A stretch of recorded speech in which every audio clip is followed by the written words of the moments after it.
வணக்கம். எல்லோரையும் வருக வருக என்று அழைக்கிறேன். இந்த ப்ரோக்ராமுக்கு முதல் இறை வணக்கம். அதை நம் கலைமாமணி ஜானகி அம்மா ஒரு நல்ல பாடலுடன் தொங்க வச்சிருக்காங்க. தேங்க்யூ. நன்றி ஜெயா. ஸ்ரீ குருபியோ நமஹ. எல்லாம் செயல் கூடும் என்னானை அம்பலத்தே எல்லாம் வல்லான் தன்னையே ஏத்து.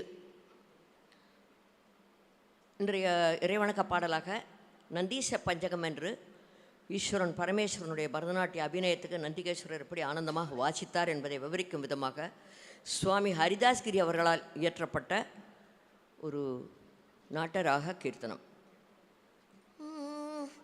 தக்க தக்கிட்ட ததிங்கிண தொந்தித்தாம் தக்க தக்கிட்ட ததிங்கிண தொந்தித்தாம் தக்க தக்கிட்ட ததிங்கிண தொந்தித்தாம் தக்க தக்கிட்ட ததிங்கிண தொந்தித்தாம் ஆனந்த நர்த்தன சபாபதி சமீபம் ஹாலாஸ்ய புரநாத தாசானுதாசம் कैलासगिरिवास प्रेमस्वरूपं करकमललयवाद्यधरमन्दहासं कैलासगिरिवास प्रेमस्वरूपं करकमललयवाद्यधरमन्दहासं तकतकिट तदिङ्गिण त्वं धित्तां तकतकिट तदिङ्गिण त्वं धित्तां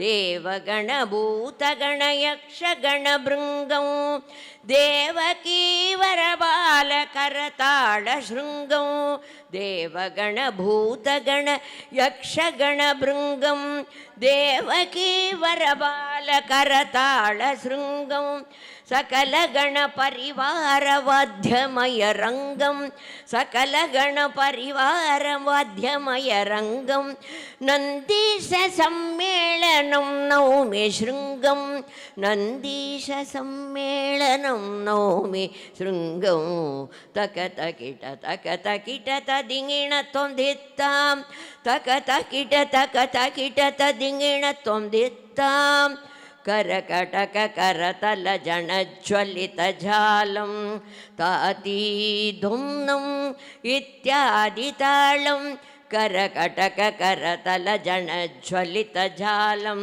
तातीतुम्नं इत्यादि तालं तत्तकनक झुम तकनक झुम ता ततक झुम ता ततक झुम ताम तरिकड़ धीम तरिकड़ थोम तरिकड़ नम तरिकड़ तत्तरिडदोम दा तत्तरिडदोम ता तत्तरिडदोम ता अति तुम नम इत्यादि तालं शंभो महादेव संकीर्णपालं नन्दीशराजं भजामि कृपालुं नन्दीशराजं भजामि कृपालुं तकतकिट तदिङ्गिण त्वं धित्तां तकतकिट तदिङ्गिण त्वं धित्तां कालकालं सदा वन्दित ध्यानं कालकालं सदा वन्दित ध्यानं कारुण्यसागरं आनन्दलोलं कारुण्यसागरं आनन्दलोलं करुणाकटाक्षधरं मुखं भोजं करुणाकटाक्षधरं मुखं भोजं गम्भीरराजं भजे नन्दिराजं गम्भीरराजं भजे नन्दिराजं करकटक जल्तां शङ्करपदाम्बुज सदा वन्दितं तं सन्ततं पञ्चाक्षर मन्त्रोपदेशं शङ्करपदाम्बुज सदा वन्दितं तं सन्ततं पञ्चाक्षर मन्त्रोपदेशम् अविच्छिन्न शिवगुरु परम्परानन्दं हरिदास अभयं वन्दे नन्दिकेशम् अविच्छिन्न शिवगुरु परम्परानन्दं हरिदास अभयं वन्दे नन्दिकेशं हरिदास अभयं वन्दे नन्दिकेशम् தக தகிட தக தகிட ததிங்கிண தொந்தித்தாம் தக தகிட தக தகிட ததிங்கிண தொந்தித்தாம்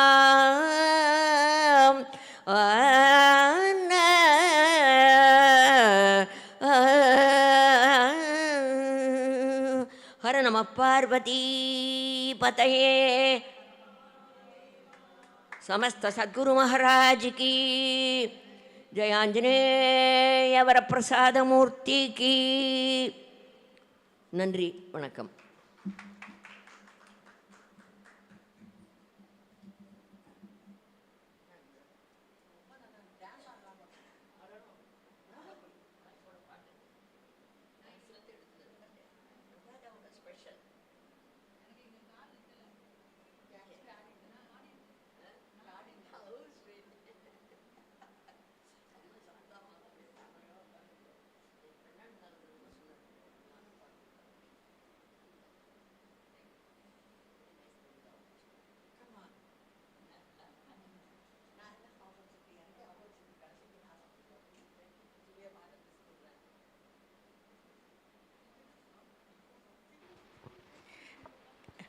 இன்னும் சில மணித்துளிகளில் நம் நிகழ்ச்சி ஆரம்பிக்கும்.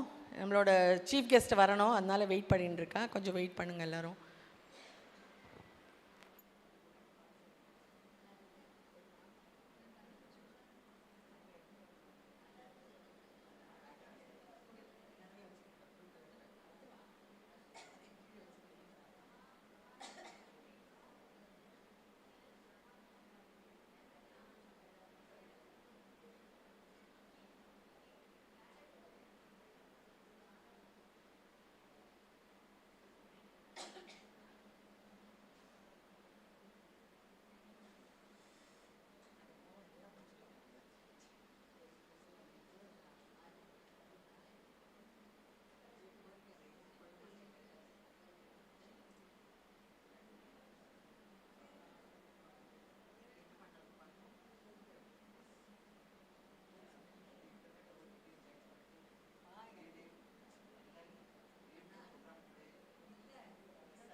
நமஸ்காரம்.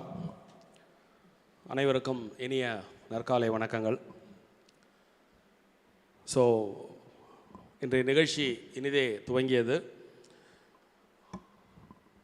எதிர்பாராத காரணத்தினால் கொஞ்சம் நம்முடைய சிறப்பு விருந்தினர் வருகை சற்று தாமதமாகிறது. He is on the way. Maybe in 5 to 10 minutes he'll be here.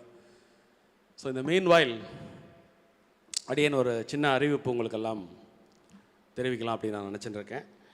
உங்களுக்கு எல்லாருக்கும் தெரியும், Srivatsam 2 Kaustubham is coming up very nicely. அடுத்த வருஷம் இந்நேரம்லாம் ஸ்ரீவத்சம் மாதிரியே இதே கலாச்சார வாழ்வியலுடன்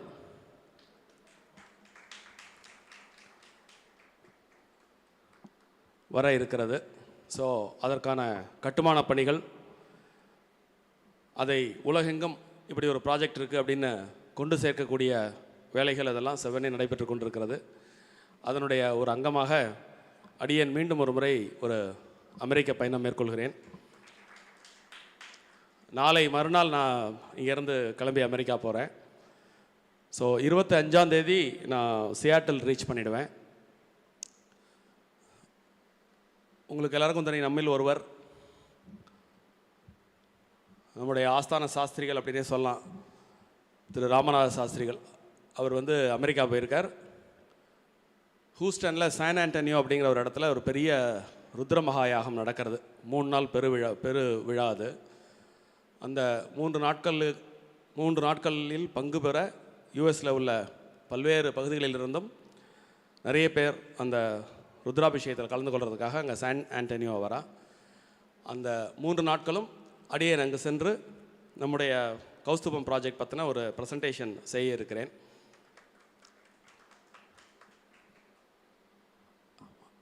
உங்களை மாதிரியே நிறைய அன்புள்ளவாங்க இருக்கிறதுனால அவையெல்லாம் சேர்ந்து ஒரு விண்ணப்பிச்சுட்டு இருக்கேன். அந்த 3 நாளும் 3 தலைப்பில் அங்கே நான் உரையாற்றவும் உள்ளேன்.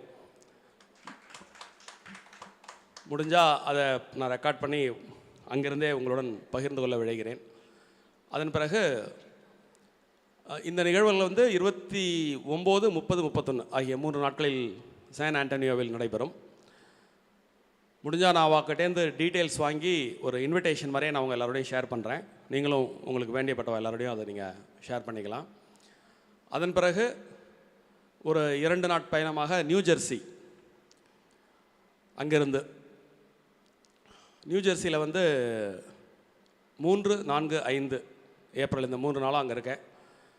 அப்புறம் 6ஆம் தேதி 7ஆம் தேதி சியாட்டில் வந்துடுறேன். 7ஆம் தேதி அன்றைக்கி சியாட்டில் நம்ம ப்ராஜெக்டினோட ப்ரெசன்டேஷன் ஒரு இடத்துல அங்கே ஏற்பாடாகிருக்கு. அதுக்கும் அந்த வென்யூ, டைம் இதெல்லாம் நான் என்னுடைய நண்பரோட பேசி அதை உறுதிப்படுத்தி உங்களுக்கெல்லாம் நான் தெரியப்படுத்துகிறேன். நீங்கள் உங்களுடைய அமெரிக்க நண்பர்களுக்கு அதை பகிர்ந்து கொள்ளுமாறு வேண்டி விரும்பி கேட்டுக்கொள்கிறேன். ஸோ வழக்கம் போல் உங்கள் அனைவருடைய ஆசீர்வாதமும் எனக்கு தேவை. போன முறை நீங்கள் ஆசீர்வாதித்து அனுப்பியதை அந்த ஆசீர்வாதத்தை அந்த பயண நெடுகிலும் நான் நன்கு உணர்ந்தேன். எந்த இடத்துலையும் எனக்கு எந்த தடையும் இல்லை. எல்லா இடத்துலையும் I have got a kingly treatment. தடை இல்லை, தாமதம் இல்லை, எல்லாம் அப்படியே க்ளீனாக நடந்தது. அப்படியே அது அடியேன் வெறும் வார்த்தையாக மட்டும் இல்லை, என்னுடைய உணர்வு ரீதியாகவே நான் அந்த அன்பை உங்களுடன் பகிர்ந்து கொள்ள நான் கடமைப்பட்டிருக்கிறேன். உங்கள் அனைவருடைய ஆசீர்வாதம் எப்பொழுதும் ஒரு கவசமாக இருந்து காக்கிறது என்பதை இந்த தருணத்திலே நான் கூறிக்கொள்ள விழைகிறேன். தேங்க்யூ. பிரார்த்தனையும் பண்ணிக்கோங்க. தேங்க்யூ.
நமஸ்காரம். Indian science monitor annual issue ப்ரோக்ராமுக்கு எல்லோரையும் வருக வருக என்று வரவேற்கிறேன். நம் ஸ்ரீவத்சத்தில் ஏற்கனவே திங்க் டேங்க் அப்படிங்கிற ஒரு ப்ரோக்ராம் நடந்து அதில் நம்மளோட விவேகிகளும் விஞ்ஞானிகளும் நிறைய அதில் அவளோட பங்கை கொடுத்து அது ஒரு பெரிய சக்ஸஸாக பண்ணியிருக்கா. ஸோ இதுவும் உங்களுக்கெல்லாம் ஒரு புது விதமாக ஒரு அனுபவமாக இருக்கும்னு நினைக்கிறேன். நீங்களாம் இவ்வளோ பேர் இந்த ப்ரோக்ராமை சக்ஸஸ் பண்ணதுக்கு ரொம்ப ரொம்ப நன்றி. நான் முதற்கண் டாக்டர் ராமச்சந்திரன் அவர்களை மேடைக்கு அழைக்கிறேன். Mister Anwar on behalf of Kanniyam foundation அவரை மேடை அழைக்கிறேன். Mister Sitaraman, MD of SR Realtors. Mrs. Jnanam on behalf of Dr. Arvind Venkatraman. Dr. Ramasubramaniam. Dr. T. Vijay Kumar. Mr. Selvamuthu Kumar. Mr. Rangarajan. And Mr. T.K.V. Rajan. Please, ma'am.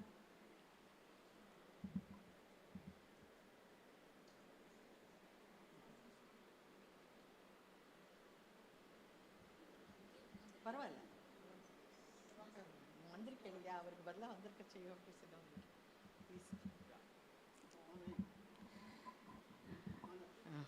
பெரிய எடுத்து கொடு அவருக்கு order பண்ணுறதுக்கு. இவருக்குப்பா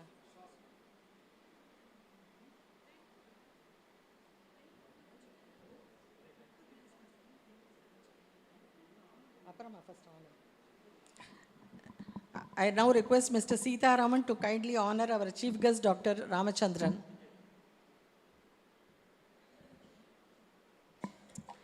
Please give him a big hand.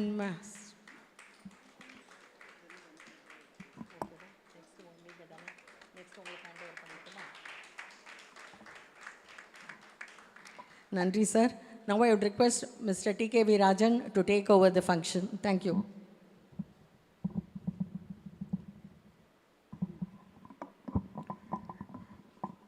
Thank you, Mrs. Jayana Kadamadi. Thank you very much. And sorry for the delay. And so I'm welcoming you all on behalf of Indian Science Monitor. Today we are releasing Indian Science Monitor Annual 23 and 24. And I am cordially inviting Professor Ramachandran, who is the chief guest of us. And Professor Ramachandran is a well-known global warming and climate change scientist. His research is focusing on how society can adapt and to lessen the impacts of climate change and how citizens can positively impact and protect the environment. His research papers are reviewed by the scholars from various countries, often quoted in the peer-reviewed journals. உலகம் வெப்பமயமாதல், பருவநிலை மாற்றம். இவர் is a specialist. இந்த session முடிஞ்ச பிறகு interactive session இருக்குது. அவர்கிட்ட எந்த விதமான கேள்விகளும் கேட்கலாம். 3 மாதம் பெய்ய வேண்டிய மழை ஒரே நாளில் பெய்யுதே, என்ன விஷயம், இனிமேல் இந்த மாதிரி நடக்குமா, இந்த குளோபல் வார்மிங்கில் எப்படி தப்பிப்போம் என்ன. Apart from that, Professor Ramachandran is a specialist in Indian culture and philosophy. He is a specialist in Siddha research also. Thank you very much, sir, for being with us. Right.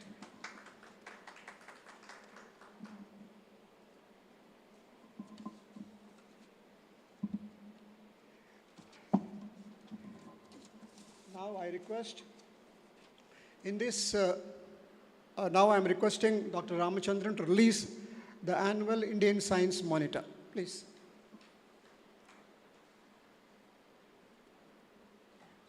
First copy will be received by Mr. Sitaraman, historian.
இது பண்ணிடுறேன் ஷா இது பண்ண சொல்கிறேன்.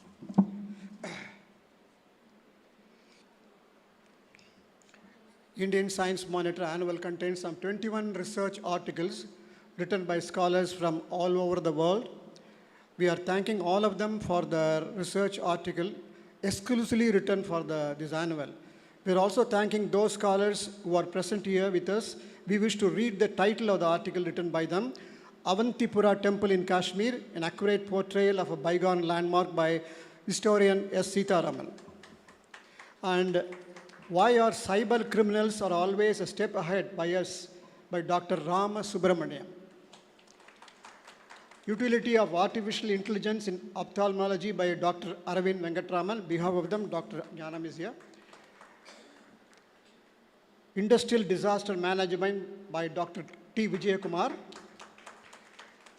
Artificial intelligence and the future marketing by Selva Muthukumar. And then we are also inviting our special guest, Mr. Anwar, who is actually one of the founders of Kaniyam Foundation, a gateway to virtual resources of Tamil language, written by Krishnamurthy Rangarajan. And finally, archaeological expedition at Rockwall Country, America by T.K. Virajan. I've done it.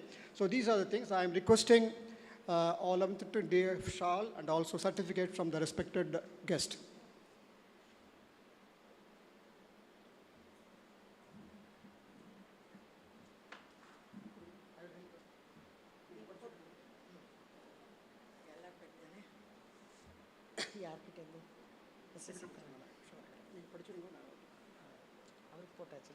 Mr. Anwar. Mr. Anwar of Kaniyam Foundation.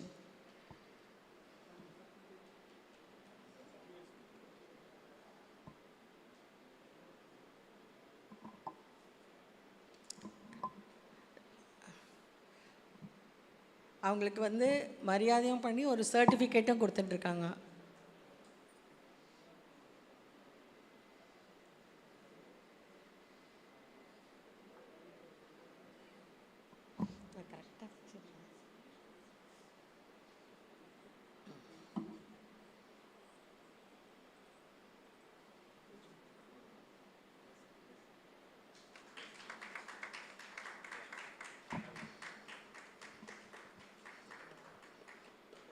Mr. Sitaraman.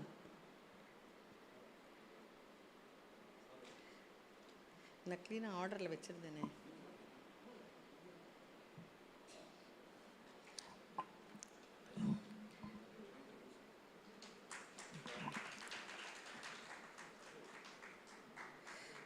Doctor Ram Subramaniam.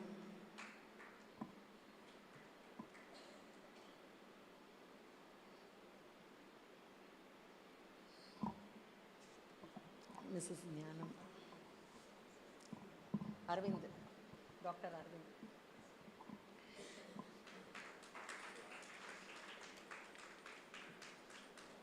Mrs. Jnanam on behalf of Dr. Aravind Venkatraman.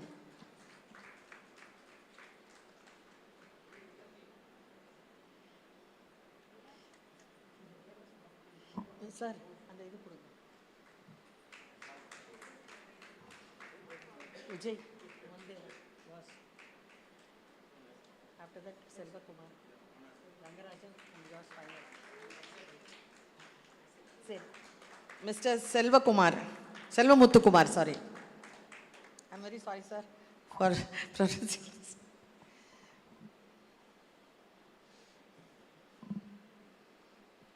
Mr. Rangarajan, next.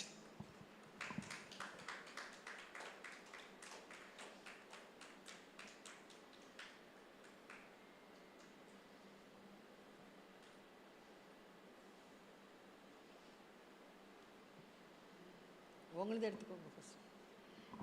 Mister Rangarajan.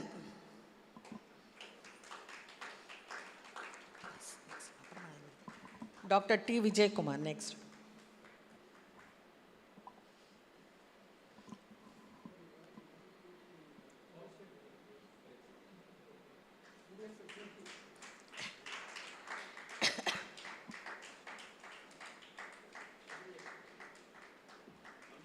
Last but not the least,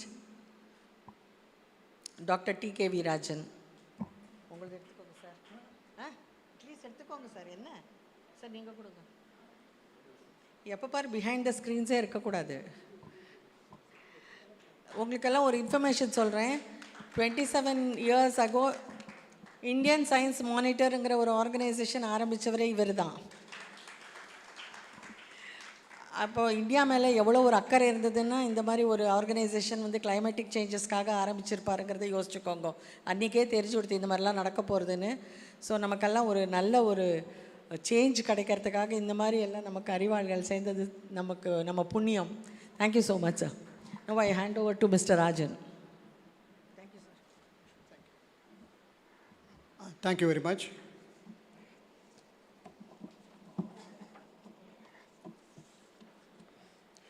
ஒவ்வொரு ஆண்டும் Indian science மானிட்டரில் நாங்கள் செலக்டிவாக ஒரு topic எடுத்து அதை அந்த ஆண்டு டாபிக்னு சொல்லுவோம். 2 years ago we had a function, similar function at பாரதியா யூனிவர்சிட்டி. அப்போ வந்து நாங்கள் நீல்கிரிஸ் பற்றி பண்ணோம். நீல்கிரிஸ் பயோஸ்பியர். தென்னிந்தியாவில் இருக்கிற அத்தனை அக்ரிகல்ச்சரல் கிரெயின்ஸும் நமக்கு கிடைக்காமல் போனாலும் அது எல்லாமே உங்களுக்கு வந்து நீல்கிரி பயோஸ்பியரில் இருக்குது. ஆகவே நீல்கிரி பயோஸ்பியரை நாம் பாதுகாக்க வேண்டும் அப்படிங்கிறத டாபிக் பண்ணோம். போன தடவை வந்து போன ஆண்டு we had a function at doctor Ambedkar law university. அங்கே வந்து we had a talk about artificial intelligence பற்றி நம்ம பேசினோம். இன்றைக்கி ஒரு 15 minutes நான் எடுக்கிறேன். We are actually running short of time, but I like to make it. இப்போ நான் உங்கள்கிட்ட பேச போவது about the death. Last 4 years we have been working on the immortality and the problem of death among the human evolution. Now I am writing a book called Philosophy of Death. அப்படின்னு ஒன்று பண்ணிகிட்ருக்கேன். அந்த card அதோடைய இதுதான் அந்த புத்தகத்துடையது. இது வந்து a travelogue to navigate the final journey of man, sources from Tantology, modern medicine and artificial intelligence, and from Tamil and Sanskrit literature. இதுதான். இதில் 2 ஆஸ்பெக்ட் தான் நான் டிஸ்கஸ் பண்ண போகிறேன். காரணம் வந்து உங்கள்கிட்ட feedback I am expecting, not now, little later, when ever you feel about it. இந்த புத்தகத்துக்கு ஃபிலாசபி ஆஃப் டெத் என்ற புத்தகத்துக்கு கிரியா ஊக்கியாக இருந்தது மகாபாரதத்தில் நடைபெற்ற ஒரு சம்பவம். வனப்பருவத்தில் யக்ஷனுக்கும் தர்மபுத்திரக்கும் நடந்த கான்வர்சேஷன். யக்ஷ பிரஷ்னம்னு பேர். எல்லோரும் நீங்கள் படிச்சிருப்போம். 40 மொழிகளில் it has been translated also. எனக்கு தெரிஞ்ச ஹிஸ்ட்ரியிலே first time quiz programme was conducted some 5000 years ago between Dharmaputra and Yaksha. கேள்வி பதில் கேள்வி பதில் கேள்வி பதில். அதில் யக்ஷன் ஒரு கேள்வி கேட்கிறார், உலகிலேயே மிகவும் அதிசயமானது எது என்று. இப்போ நம்மள்கிட்ட கேட்டால் ஆர்டிஃபிஷியல் இன்டெலிஜென்ஸ் சொல்லுவோம். 50 ஆண்டுகளுக்கு முன்பாக கேட்டால் வந்து இன்ஃபர்மேஷன் டெக்னாலஜி, அதுக்கு முன்னாடி டெலிவிஷன். உலகிலேயே மிகவும் அதிசயமானது எது என்று யக்ஷன் தர்மபுத்திரை கேட்டபோது பதில், உலகில் பிறந்த ஒவ்வொருவரும் இறக்கப் போகிறோம். இந்த உண்மை தெரிந்தும் மனிதர்கள் அதை பற்றி கவலைப்படாமல் இருந்து வாழ்க்கையை ஓட்டுகிறது தான் உலகத்திலே அதிசயம் என்று சொல்கிறார். இது மேலிருந்து வழியாக பார்க்கும்போது சாதாரணமாக தெரியும், உண்மைதானே, டெத் எல்லாருக்கும் வரும், ஜாலியாக போயிட்டுருப்போன்னு. ஆனால் 5 நிமிடம் நீங்கள் தனியாக உட்காந்து அது யோசிக்கும் போது பயங்கரமான ஒரு உடல்லாம் அதிரும். நான் மரணம் அடைந்து விட்டால் என் உடம்பு இருக்காது, பேச முடியாது, கேட்க முடியாது, என் குழந்தைகள் மனைவியோடு பேச முடியாது, தொட முடியாது, நண்பர்கள் இல்லை, யாருமே இல்லை. அப்படிங்கிற போதே அவங்களுக்கு உடம்பெல்லாம் புல்லரிக்கும். ஆனால் நாங்கள் ஒரு டெஸ்ட் பண்ணி பார்த்தோம் இந்தியன் சயின்ஸ் மானிட்டரில். 5 நிமிஷத்துக்கு மேலே அது யாராலையும் திங்க் பண்ண முடியல. 6வது நிமிஷம் ஏதோ ஒரு மாயை வந்து தடுத்து விடுகிறது. அதுக்குள்ளே நமக்கு காஃபி சாப்பிட்ற டைம் வந்துடுது, ஏதாவது ஒரு disturbance. So you will forget that death concept. இது என்ன காரணம் அப்படிங்கிறது வந்து ரொம்ப முக்கியமான விஷயமாக நாங்கள் அதை கருதுகிறோம்.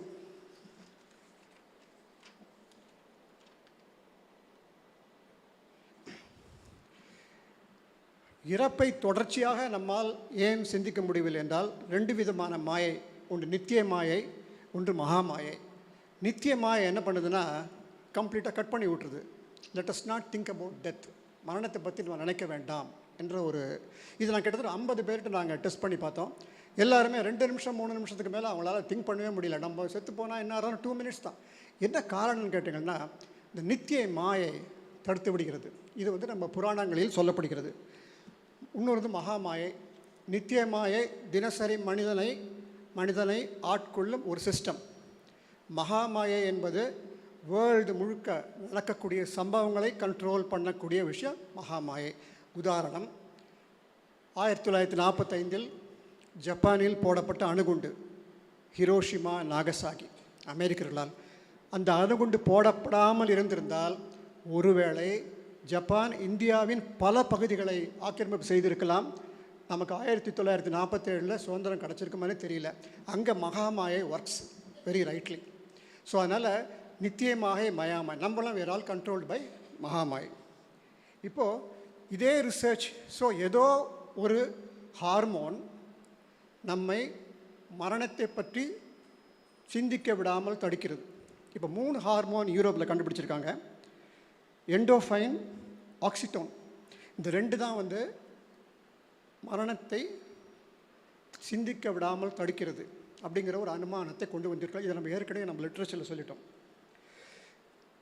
இந்த புத்தகத்தில் பல இடங்களில் நான் சித்தர்களையும் கல்வெட்டுகளையும் பார்த்தபோது மனிதனின் இரவா தன்மை வந்து ரகசியங்கள் இந்தியாவில் மறைக்கப்பட்டுள்ளன, நம்ம நாட்டில் தான் தெரிகிறது. உதாரணமாக கடோபநிஷத்தில் நசிகேதன் போகிறார் யமனை சந்திக்க. யமனிடம் கேட்ட முக்கியமான கேள்வியில் ஒன்று, இறந்தவுடன் என்ன ஆகிறது ஆத்மாவிற்கு? உடனே யமன் சொல்லுகிறான், இந்த கேள்விக்கான பதில் தேவர்களுக்கும் தெரியாது, நீ கேட்காதே போ, உனக்கு என்ன வேணாலும் கொடுக்குறேன்னு சொன்னார். அதுக்கப்புறம் பார்த்தீங்கன்னா கடோபநிஷத்து இதை பற்றி பெரிய விஷயங்களாகவே, ஆகவே அங்கேயும் ரகசியங்கள் மறைக்கப்பட்டு உள்ளன.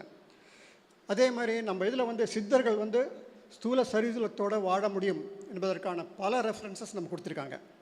பத்ம புராணத்தில் பார்த்தீங்கன்னா இது சிரஞ்சீவிகள், அஸ்வத்தாமா, பலி, வியாசோ, ஹனுமான், ச விபீஷ, கிருப, பரசுராம, சப்தை, சிரஞ்சீவிகா. இந்த 7 பேரும் சிரஞ்சீவிகள். சிரஞ்சீவிகள்னால் அவங்க வந்து உடலோடு இருக்கிறது தான் சிரஞ்சீவி. I consulted many Sanskrit scholars, there are the opinion சிரஞ்சீவினா உடலோடு இருக்கிறது தான் சிரஞ்சீவி. அப்படி பார்த்தா அந்த 7 பேர் இருக்கணும். எங்கே இருக்காங்கிறது வேறு. The concept of living continuously for ever அப்படிங்கிற வித்து எங்கேயோ நம்முடைய பாரம்பரியத்தில் இருக்கிறது. அதை நம்ம எங்கேயோ மறந்துட்டோமா அப்படிங்கிறதான் தெரியவில்லை. அதே மாதிரி பிரம்மாண்ட புராணத்தில் சத்தியுகத்தில் 10,000 ஆண்டுகள் மனிதர்கள் வாழ்ந்ததாக நமக்கெல்லாம் தெரிகிறது. இவையெல்லாம் காலப்போக்கில் அழிந்து விட்டன. இப்போ ஸ்டெம் செல் ரிசர்ச்னு ஒன்று வந்திருக்குங்க. அது ஏற்கனவே நம்ம கடந்த 2000 ஆண்டுகளாக நம்ம இந்தியாவில் புழக்கத்தில் இருக்குது. அது இப்போ கம்ப்ளீட்டாக இல்லை. கருத்தரித்த உடனே தாய்க்கும் குழந்தைக்கும் பாலம் வந்து இந்த கொடி தான், தொப்புள் கொடி. இந்த தொப்புள் கொடி பிறந்த உடனே அந்த குழந்தைக்கு வேண்டிய அத்தனை ஃபுட் எல்லாமே இந்த தொப்புள் கொடி வழியாக தான் குழந்தைக்கு போகிறது. குழந்தை பிறந்தவுடன் தொப்புள் கொடி கட் பண்ணிவிடுவாங்க. அதை வெயிலில் காய வச்சு அதை வந்து ஒரு தங்கத்துலேயோ செப்புலேயோ போட்டு ஒரு தாயத்து மாதிரி கட்டி குழந்தையோட கழுத்துலேயோ இல்லை அருணா கயிறில் கட்டி விடுவாங்க ஐடென்டிட்டிக்காக. இது என்னென்னு கேட்டாங்கன்னா, தீராத நோய் என்று வந்தபோது அந்த காலத்தில் நாடி பிடிச்சி பார்த்து அந்த கழுத்தில் இருக்கிற அந்த தாயத்தை எடுத்து உள்ளே இருக்கிற அந்த ஸ்டெம் செல்லுடைய அதை வந்து மருந்து கலந்து கொடுத்தா குணமாகிவிடும். இது வந்து 17th centuryயில் we have a very good record during the time of Tipu Sultan. Tipu சுல்தானில் ஒருவருக்கு டிரான்ஸ்பிளான்ட் பண்ண வேண்டாம்னு சொல்லிட்டு இந்த சிஸ்டத்தை கொண்டு வந்ததுக்காக நமக்கு ஆராய்ச்சி இருக்கிறது. இந்த ஸ்டெம் செல் ரிசர்ச் என்பது இந்தியாவில் இருந்தது. ஆனால் இப்போ நமக்கு அந்த மாதிரி எந்த ஹாஸ்பிட்டல்லையும் வந்து இந்த ஸ்டெம் செல்லை நம்ம சேர்த்து வைக்கிறதில்ல. யூஎஸ்லேயும் யூரோப்லேயும் அதுக்கு நிறைய எக்ஸ்பென்சிவாக you can put in the bank. So we have lost that also.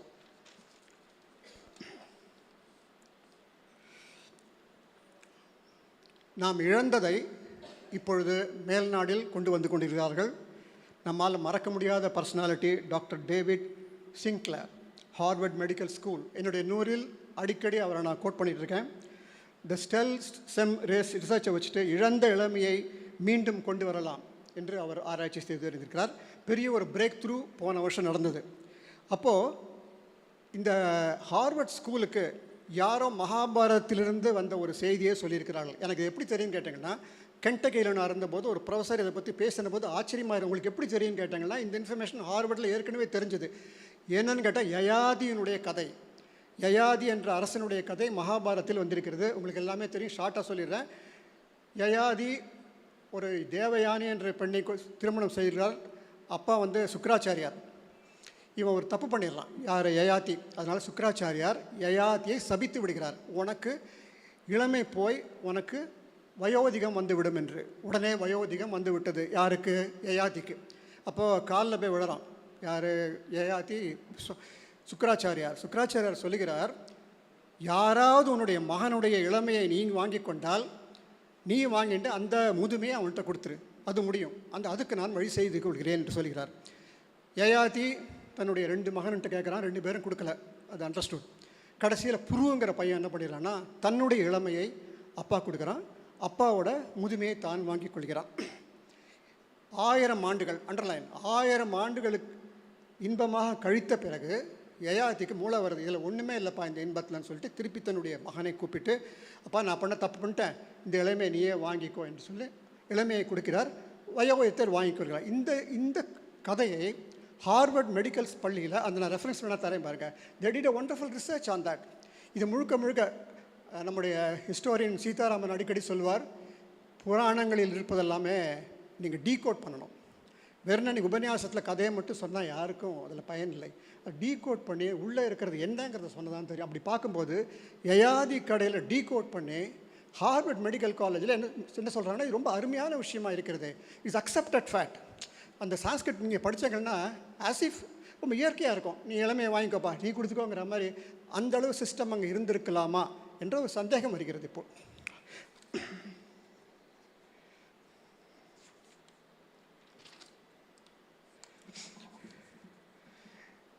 உபன்யாசம் செய்கிறவர்கள் எல்லாருக்குமே ஒரு ஹம்பிள் ரிக்வெஸ்ட், பல இடங்களில் சொல்லியிருக்கிறேன்.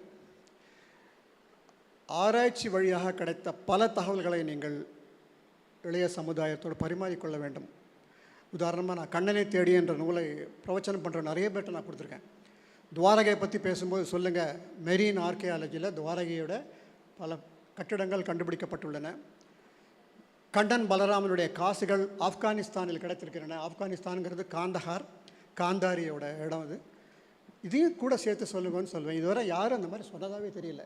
அதாவது வெறும் கதையை மட்டும் சொன்னால் நமது இளைய சமுதாயம் அதை விட்டுக்கொள்ள மாட்டார்கள். சீதாராமன் சொன்னது போது அதை டீகோட் பண்ணி அது இருக்கிற தாத்துவத்தை நம்ம சொல்ல வேண்டும்.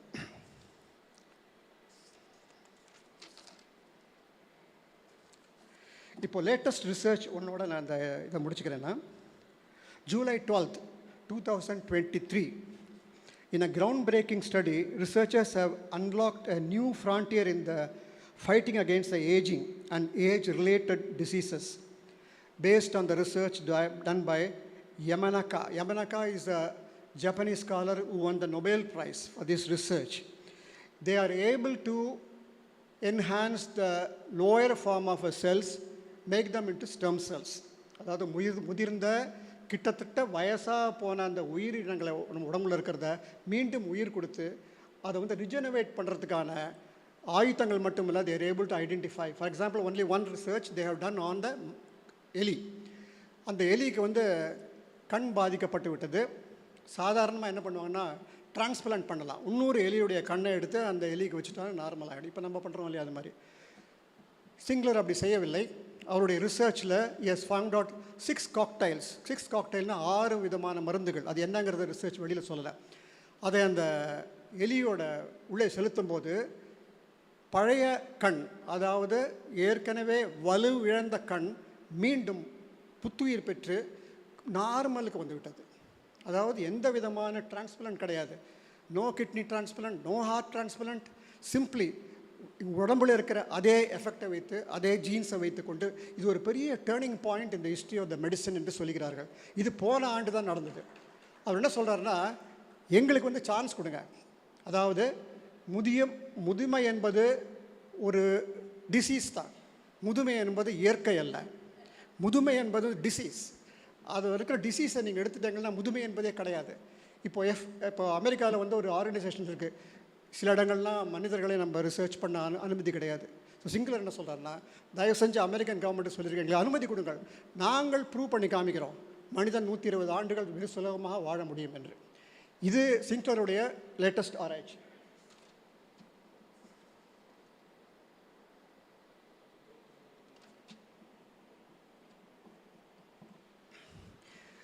(2060) இந்த ஸ்டெம் ரிசர்ச் ஒரு லெவலுக்கு போயிட்டு மனிதர்கள் நீண்ட காலம் வாழ முடியும் என்று ஹார்வர்ட் மெடிக்கல் ஸ்கூல் சொல்கிறது. இது நம்பலாமா அப்படிங்கிறது நமக்குள்ள கேள்வி. இந்த புத்தகத்தை நான் எழுதும்போது என்னோட நண்பர்கள்லாம் சொல்லுவாங்க, இது வேலையற்ற வேலை, கடந்த 2000 ஆண்டுகளாக இருந்தவர்கள்லாம் யாருமே கிடையாது, சந்திரகுப்த மௌரியன் கிடையாது, காளிதாசன் கண்ணதாசன் வரை இல்லை, எல்லாருமே போயிட்டாங்கப்பா, எல்லாரும் செத்து போயிட்டுருக்காங்க, இப்போ யாரும் சாக மாட்டார்கள் என்ற ஒரு தத்துவம் எடுபடுமா என்று கேள்வி கேட்டார்கள். இன்னும் சொல்லுவாங்க, நீ இந்த புத்தகத்தை எழுதுறிய, நீ கூட கொஞ்ச நாள் கழிச்சு இருக்க மாட்டேன், இந்த புத்தகத்தை எழுதினோட காணாமல் போயிட்டோன்னு சொல்ல போகிறாங்க. ஆனால் அப்படி இல்லை. Respected citizens of this place, மரணம் பற்றியும் இம்மார்டல் பற்றியும் நம்முடைய பாரம்பரியத்தில் ரகசியமாக புதைக்கப்பட்டு உள்ளது. அதை தேடி கண்டுபிடித்து அதோட நெக்ஸ்ட் ஸ்டெப் என்ன போகலாம் அப்படிங்கிறது தான் இந்த புத்தகத்துடைய முக்கியமான நோக்கம். ஆகவே இந்த புக்ஸ் ஜூலை அன்றைக்கி நான் ரிலீஸ் பண்ணலான்னு நினச்சிட்ருக்கேன்னா, நேரம் கருதி நான் ரொம்ப ஷார்ட்டாக முடிச்சிட்டேன்னா, இது தொடர்பாக ஏதாவது சந்தேகங்கள் இருக்குமானா இந்த ப்ரோக்ராம் முடிந்த பிறகு கேட்டுக்கொள்ளலாம். நன்றி, வணக்கம். Thank you very much. Now I request historian Srivathsam to give his lecture about cosmic dance of Shiva. Actually 2 மாதம் முன்னாடி நம்ம இதை பற்றி பேசணும்னு நினைக்கிறேன். அவர்கிட்டையும் நான் ரிக்வெஸ்ட் பண்ணேன். காஸ்மிக் டான்ஸ் ஆஃப் சிவா கிட்டத்தட்ட எல்லா ஆக்சுவலி யூரோப்பில் இது பற்றி ஆராய்ச்சி செய்கிறார்கள், CRNங்கிற இடத்துல. ஸோ இதனுடைய தத்துவம் என்ன அப்படிங்கிறத நம்ம அவர்கிட்ட கேட்டபோது அவர் உடனடியாக ஒற்றுக்கொண்டார். சீதாராமன் அவர்கள் ட்ரிக்கா சைவிசம் இன் காஷ்மீர் அப்படிங்கிறத ரிசர்ச் பண்ணிட்டு இருக்கார்.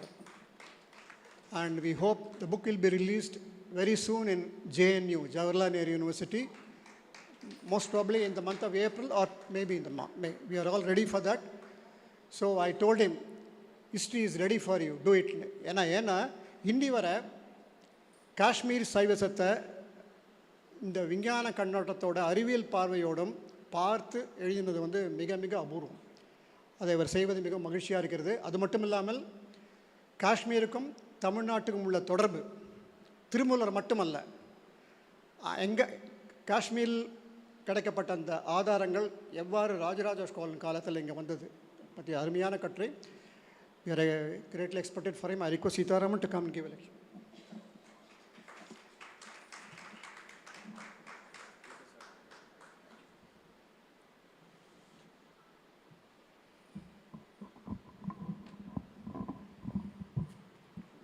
Thank you sir.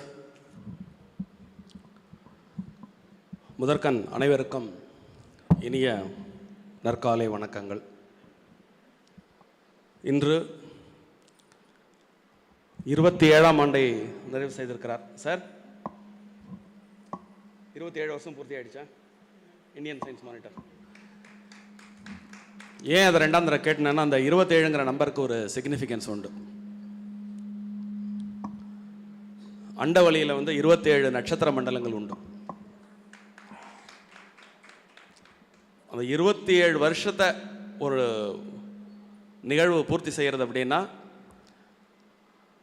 இப்போ அவர் பேசின சப்ஜெக்ட் இருக்கு பாருங்கள், டெத் பற்றி, மரணமில்லா பெருவாழ்வு அப்படிங்கிற ஒரு விஷயத்தை பற்றி அவர் பேசினார். அந்த பேச்சின் மையமாக உடலுடன் மரணம் இல்லாமல் இருப்பது எப்படி அப்படிங்கிறத பற்றி அவருடைய ஆய்வு புராண இதிகாச வரலாற்றின் அடிப்படையில் அமைந்தது. ரொம்ப ஒரு வித்தியாசமான ஒரு நல்ல தலைப்பு sir. we are looking forward to read that book soon. நிறைய பேருக்கு அது பயனுள்ள வகையிலையும் அமையும். அது அந்த வகையில் இந்தியன் சயின்ஸ் மானிட்டர் அப்படின்னு ஒரு அறிவியல் சார்ந்த ஒரு அமைப்பை நிறுவி 27 ஆண்டுகள் நடத்தி, அந்த 27வது ஆண்டு நிறைவில் ஒரு விழா மலர் ஸ்ரீவத்சத்தில் வெளியிடப்படுவது நாம் அனைவருக்கும் பெருமை. அந்த வகையிலே இன்னொரு பெருமையும் உண்டு. இந்த 27வது ஆண்டு விழா மலரிலே ஸ்ரீவத்சத்தை சேர்ந்த பல அறிஞர்கள் தன்னுடைய கட்டுரையை பங்களிப்பு செய்துள்ளனர். எல்லாமே ஒன்றும் சாதாரணமானதில்லை, நீங்கள் படித்து பாருங்கள், எல்லாம் பிரம்மாண்டம். ஸோ மேடையில் வீற்றிருக்கும் சிறப்பு விருந்தினர் திரு டாக்டர் ராமச்சந்திரன் அவர்களை உங்கள் அனைவரின் சார்பாக ஸ்ரீவத்சத்திற்கு வருக வருக என வரவேற்கிறேன். ஒரு சார் இன்ட்ரோடியூஸ் பண்ண மாதிரி சூழலியலில் குளோபல் வார்மிங் அப்படிங்கிற ஒரு சப்ஜெக்ட் அவர் ரிசர்ச் பண்ணி நிறைய உரையாற்றியிருக்கிறார், நிறைய கட்டுரை சமைத்திருக்கிறார். அதை தாண்டி அவரை பற்றியவர் டாக்டர் டிகேவி ராஜன் குறிப்பிடும் பொழுது அவர் சிறந்த சிவபக்தர் என்றும் சித்தர்களை பற்றி ஆய்வு செய்பவர் என்றும் கூறினார். அது மிகுந்த ஆச்சரியத்தையும் ஆர்வத்தையும் ஏற்படுத்தியிருக்கிறது. அதனால் அவருடன் நம்ம நிறைய உரையாடலாம்.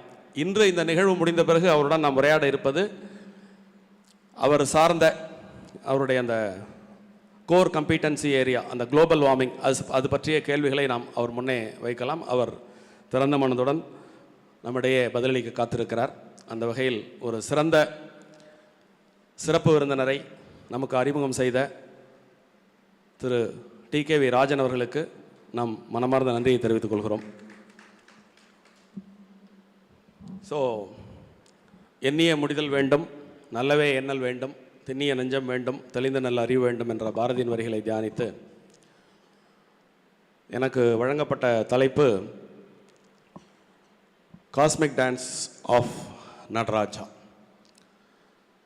முதலில் சற்று நேரம் எடுத்துக்கொண்டு பேசலாம் என்று இருந்தேன். பட் இந்த நேரத்தின் அருமை கருதி அதனுடைய கொஞ்சம் சுருங்கிய வருஷனை மட்டும் இங்கே பேசலாம்னு நினைக்கிறேன். வாய்ப்பு இருந்தால் மீண்டும் ஒரு முறை விரிவான வகையிலே நாம் இதே அரங்கத்தில் இந்த கருத்தை நாம் மீண்டும் பேசலாம் என்று இருக்கிறேன்.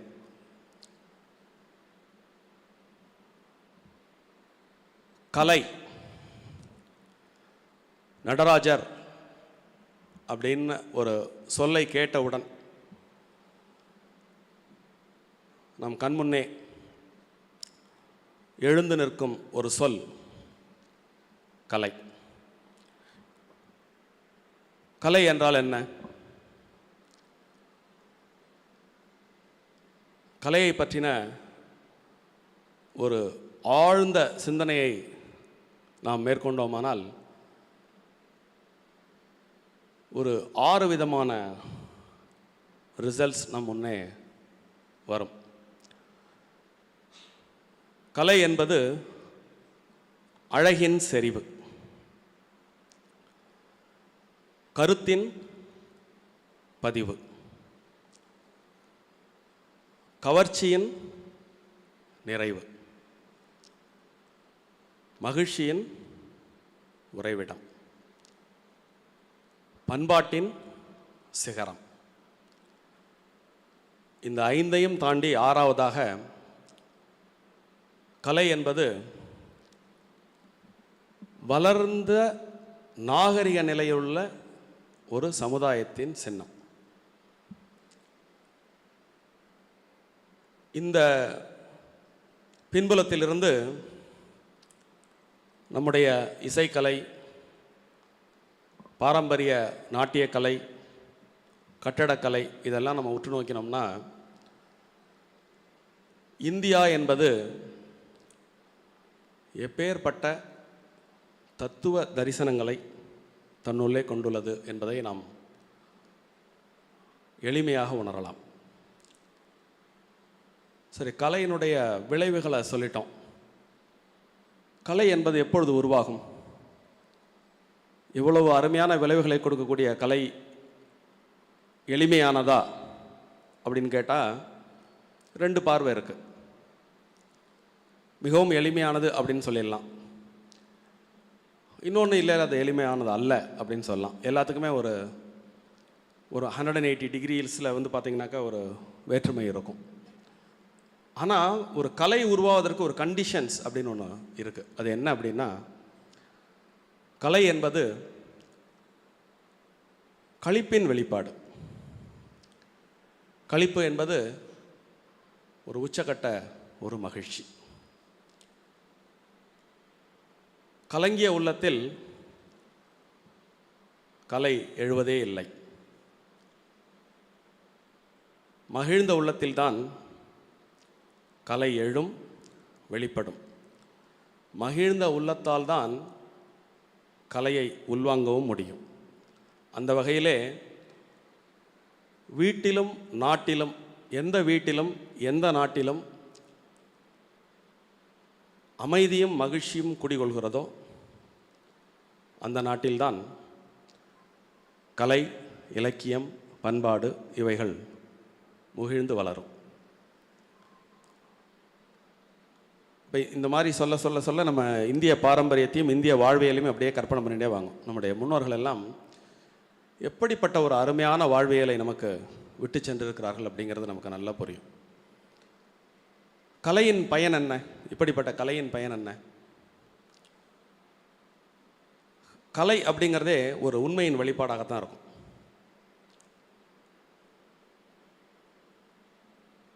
அந்த உண்மையை நாம் புரிந்து கொள்ளும் பொழுது நன்மையும் மகிழ்ச்சியும் உண்டாகிறது. இறைவனுடைய படைப்பான இந்த பெரு உலகம் இயற்கையாகவே எல்லா இடத்திலும் கலையை தன்னகத்தை கொண்டிருக்கிறது. ஆனால் அந்த இயல்பான கலையை நம்மால் இயல்பாக கலை என்று புரிந்து கொள்ள முடியவில்லை. அப்பொழுது தன்னை உணர்ந்த ஞானிகள் அல்லது மகிழ்ச்சியின் உச்சத்தில் இருக்கக்கூடிய மனிதர்கள் இந்த இயற்கை எப்படி புலன்கள் வழியாக நமக்கு ஒவ்வொரு விஷயத்திலும் உள்ள கலையை பறைசாற்றி இன்பத்தை வழங்குகிறது என்பதை புரிந்து நன்கு உள்வாங்கி அதனை மெய்ப்பாடுகளாலும் வார்த்தையாலும் பாட்டாலும் நாட்டியம் மூலமாகவும்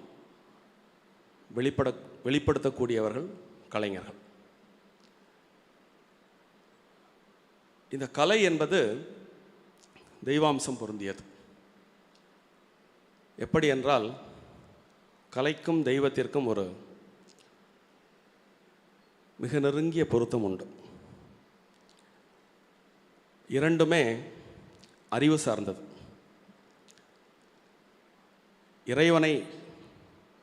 இறைவன் அறிவாக இருக்கிறான், நம்முள்ளும் இருக்கிறான் அப்படிங்கிற அந்த பெரும் தத்துவத்தை நாம் எப்பொழுது புரிந்து கொள்ள முடியும் என்றால் உணர்வு வாயிலாகத்தான் நம்மால் புரிந்து கொள்ள முடியும். அந்த வகையில் மனித வாழ்க்கைக்கு மிகவும் இன்றியமையாத விஷயமாக இருப்பது கலை. இந்த கலை 3 வகைப்படும்: கவின்கலை, நுண்கலை, கலை. கவின்கலை அப்படின்னா கண்களால் உணர்ந்து கருத்தில் நிறைவது. ஒரு காட்சியை நீங்கள் பார்க்குறீங்க, அந்த காட்சி உங்கள் கருத்தில் உட்காரும் பொழுது ஒரு நிறைவு ஏற்படும். அந்த நிறைவு ஒரு திருப்தியை உண்டாக்கும். அந்த திருப்தி ஒரு மிகப்பெரிய மகிழ்ச்சியை உண்டாக்கும். இது கவின்கலையினுடைய சிறப்பு. நுண்கலை என்பது உணர்வால் உட்சென்று உயிருடன் கலப்பது. கலை இதை நம்ம சாதாரண கலை என்றே நம்ம அந்த 3 சொல்லும் பொழுது 3மே கலை தான். இந்த சாதாரண கலை என்பது நம் அன்றாட வாழ்வில் நமக்கு தேவையான அத்தனை பொருட்களையும் உருவாக்கி நம் வாழ்வை, அன்றாட வாழ்வை மேம்பட செய்யக்கூடிய தொழில்முனை உருவாக்கம் அப்படின்னு நம்ம அதை கொள்ளலாம். எது எப்படியாயினும் கலை அப்படிங்கிற ஒரு விஷயத்தை நம்ம வாழ்க்கையிலேருந்து எடுத்துட்டோம்னா வாழ்க்கை அர்த்தமற்றதாகிவிடும். கலை எப்பொழுது வடிவம் கொள்கிறது? காலம், இடம், இசை, எழுச்சி, இந்த 4ம் ஒன்று கூடும் பொழுது களிப்பு உண்டாகிறது. களிப்பு உண்டானவுடன் அது வெளிப்பாடாக மலர்கிறது. எப்படிப்பட்ட வெளிப்பாடாக மலர்கிறது? ஆட்டம், பாட்டம், கொண்டாட்டம். இப்போ நீங்கள் ஸ்ரீவத்சத்தை நீங்கள் நல்லா யோசிச்சு பாருங்கள். உடற்பசி என்பது ஒரு அடிப்படை.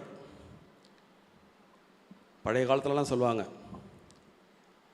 பசி இல்லா வாழ்க்கை பாழ்.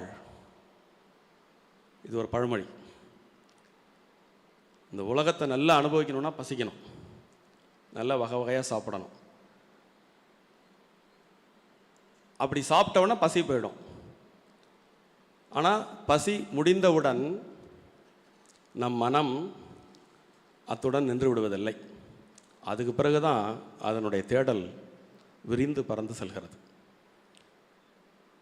உடற்பசி தாண்டி மனத்திற்கு ஒரு பசி, அறிவிற்கு ஒரு பசி, ஆன்மாவிற்கு ஒரு பசி என்று அந்த பசி நீண்டு கொண்டே இருக்கிறது. அப்படி உடற்பசி முடிந்தவுடன் நீளும் அறிவு பசி இருக்கிறது அல்லவா, அதுதான் நம்மை கடவுளுக்கு இட்டு செல்லும். அதற்கு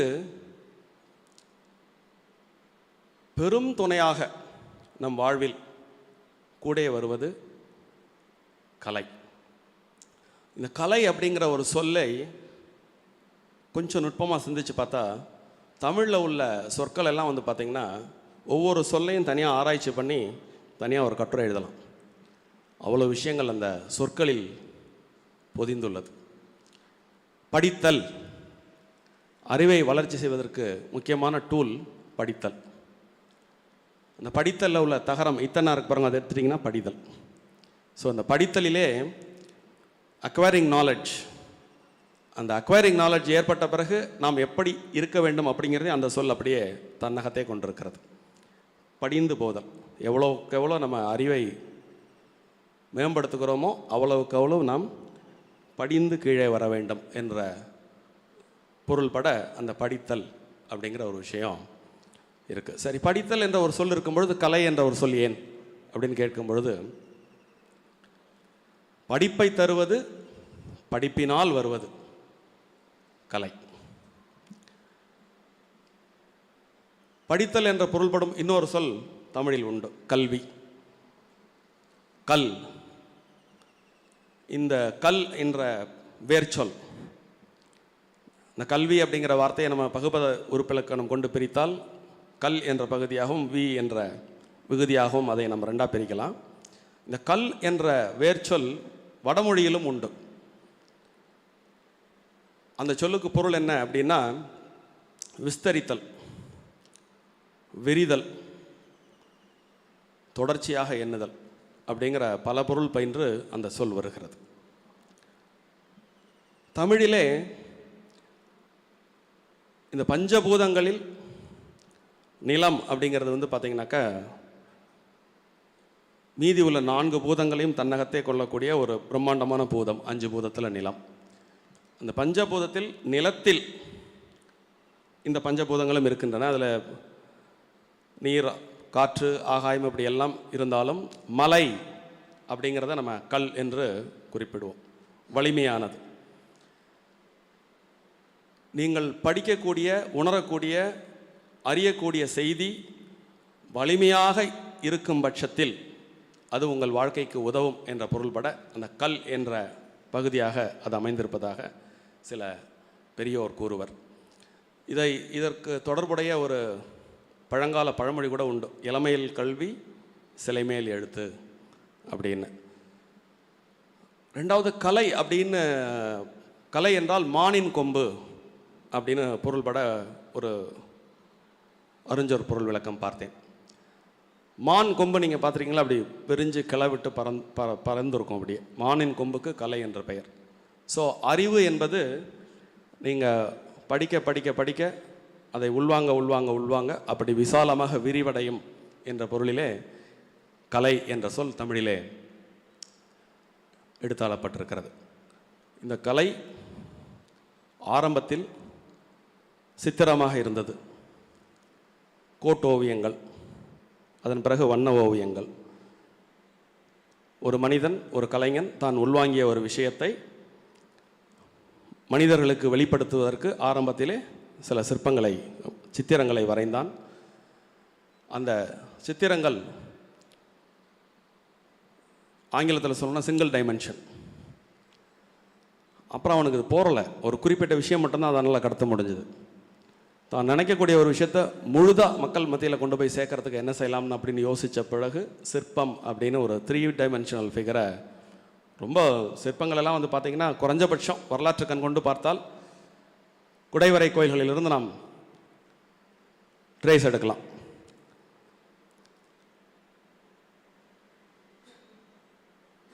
எதற்கு சொல் இருக்கும் பொழுது சித்திரமும் சிலையும் வேண்டும் அப்படின்னு ஒரு கேள்வியை நமக்குள்ளே எழலாம். நம்ம எல்லாருமே மகாபலிபுரம் போயிருப்போம். மகாபலிபுரத்தில் நிறைய சிற்பங்கள் பார்த்துருப்போம். ஒரு குறிப்பிட்ட சிற்பம் ஒரு சாதாரண மனிதனையும் சரி, ஒரு சரித்திர ஆராய்ச்சியாளரையும் சரி வியப்பாக கவர்ந்து இழுக்கக்கூடிய ஒரு சிற்பம் உண்டு. நீங்கள் போயிருக்கிறவங்க நிறைய பேர் பார்த்துருப்பீங்க. குரங்கு பேன் பார்க்குற ஒரு சிற்பம் இருக்கும். சின்ன பையன்லேருந்து படித்தவன் படிக்காதவன்லேருந்து வரலாற்று ஆசிரியர் வரைக்கும் ஒரு நிமிஷம் அதை நின்று பார்த்துட்டு போவாங்க. இந்த காட்சி வந்து புதிதல்ல. நம்ம மலைவாச ஸ்தலங்களுக்கு எங்காவது நம்ம சுற்றுலா சென்றிருந்தால் சர்வசாதாரணமாக நம் கண்ணிலே படக்கூடிய காட்சி இது. அங்கே ஒரு சிற்பமாக மகாபலிபுரத்திலே வடிக்கப்பட்டிருக்கிறது. அந்த சிற்பத்தை கண்ணுறும் பொழுது நம்ம இழுத்து பிடிச்சி நிப்பாட்டுறது அந்த சிற்பம். அதை வடித்த சிற்பி ஒரு சமுதாய செய்தியை அதற்குள்ளே வைத்திருக்கிறான். அது என்ன என்றால், நம்ம குரங்கு அப்படிங்கிறத ரொம்ப திட்டும்போது கூட குரங்கு அப்படின்னு நம்ம திட்டுவோம். ஒரு ஒரு கீழ்நிலையான உதாரணத்துக்கு நம்ம குரங்கு சொல்லுவோம். குரங்கு மாதிரி பண்ணாதடா, குரங்கு மாதிரி மனசு அலைப்பாயுது அப்படின்னு நம்ம அந்த குரங்கை வந்து ஒரு கீழ்நிலை உதாரணங்களுக்கு பயன்படுத்தக்கூடிய ஒரு விலங்கை பயன்படுத்தி அந்த சிற்பி என்ன சொல்கிறான் அப்படின்னா, அப்படிப்பட்ட குரங்கு பேன் பார்த்து இன்னொரு சக குரங்கிற்கு உதவி செய்கிறது. அது மூலயமா ஒரு செய்தி என்ன அப்படின்னா, மனிதனாகிய நாம் 6 அறிவு பெற்றிருக்கிறோம், ஒத்து உதவி வாழ வேண்டும், இன்னொருடைய வளர்ச்சி கண்டு பொறாமைப்படக்கூடாது, நாமும் முடிந்தவரை மற்றவருக்கு உதவி செய்து வாழ்வை மேம்படுத்த வேண்டும் அப்படிங்கிற ஒரு செய்தியை அந்த சிற்பம் தன்னகத்தை கொண்டுள்ளது. பார்க்குற ஒவ்வொருத்தருக்கும் இது தோணுதா அப்படின்னு நீங்கள் கேட்டிங்கன்னா, தோணுதோ தோணலையே அந்த காட்சி உள்ளே போய் பதியும். இந்த காட்சி உள்ளே போய் பதியறதுனால அது கொஞ்சம் கொஞ்சமாக நமக்குள்ள சில நல்ல விளைவுகளை ஏற்படுத்தும். ஸோ இந்த நோக்கில்தான் சிற்பங்கள் அப்படிங்கிற ஒரு விஷயம் டெவலப் ஆச்சு. இரண்டாவது மனதின் தன்மை. இப்போ நம்ம சொன்னோம் இல்லையா, விதவிதமான உணவுகள், நமக்கு கொடுக்கப்பட்ட அந்த 5 புலன்கள் மூலியமாக அனுபவிக்கக்கூடிய இன்பங்கள், இதில் தொடர்ச்சியாக மனம் அப்படியே சுற்றிக்கிட்டு போய் நம்மளால் ஒரு பெரும் காரியத்தையோ இறை அறிதலையோ செய்ய முடியாமல் போய்விடக்கூடிய ஒரு அபாயத்தை உணர்ந்த பெரியோர்கள் நீண்ட நெடிய ஆய்வுகளுக்கு பின்பு நம்மை வழி நடத்துவதற்கு ஏற்பாடு செய்த விஷயங்கள் தான் சிலை வழிபாடு. உதாரணத்திற்கு ஒரு வாசமுள்ள ஒரு மலரை பார்க்கிறோம், நம் மனம் அங்கே சென்று விடுகிறது. அதன் பிறகு சுவையுள்ள ஒரு பொருள், நம் மனம் அங்கே சென்று விடுகிறது. பட்டு பீதாம்பரம் அந்த காலத்தில் உடை, நம் மனம் அங்கே சென்று விடுகிறது. சமுதாய ஏற்றத்தாழ்வுகளின் விளைவாக ஒருவர் தங்க நகை அணிந்திருக்கலாம், வைர நெக்லஸ் அணிந்திருக்கலாம், முத்து மாலை அணிந்திருக்கலாம். ஸோ அணிமணிகளின் பேர் ஆசை ஏற்படுகிறது. இப்படி எல்லா விதமான ஆசைகளிலும் மனம் சென்று சென்று சென்று தன்னை அறியும் ஒரு வாய்ப்பை அதை விட்டு விடுகிறது. பார்த்தாங்க முன்னோர்கள் எல்லாம் கடவுளை சிலையாக வடித்து பூமாலை போடுதல், பாமாலை, இசை, அடுத்தது இசை, நாட்டியம், இப்படி எல்லாமே நம்முடைய கவனத்தை ஈர்ப்பவை. இதை அத்தனையையும் கோயில்களிலே சுவாமிக்கு இப்போ நம்ம வந்து நல்லா அழகாக மலர் மாலை சாத்தி ஆசைப்பட்டு வணங்குறோம், பட்டு பீதாம்பரம் சாத்தி வணங்குறோம், வாசனை திரவியங்களால் அபிஷேகம் செய்து வணங்குகிறோம். அப்போது இந்த வழிபாட்டில் நம்முடைய கவனத்தை கொண்டு போய் செலுத்தும் பொழுது அது உணர்வாக உள்ளே நீங்கள் கருத்தால், இப்போ நீங்கள் காலம்பரை நம்ம சுவாமியை பார்க்க போகிறோம், பெருமாள் அப்படின்ன உடனே அந்த பெருமாள் வந்து கருத்தில் நிறைகிறார்.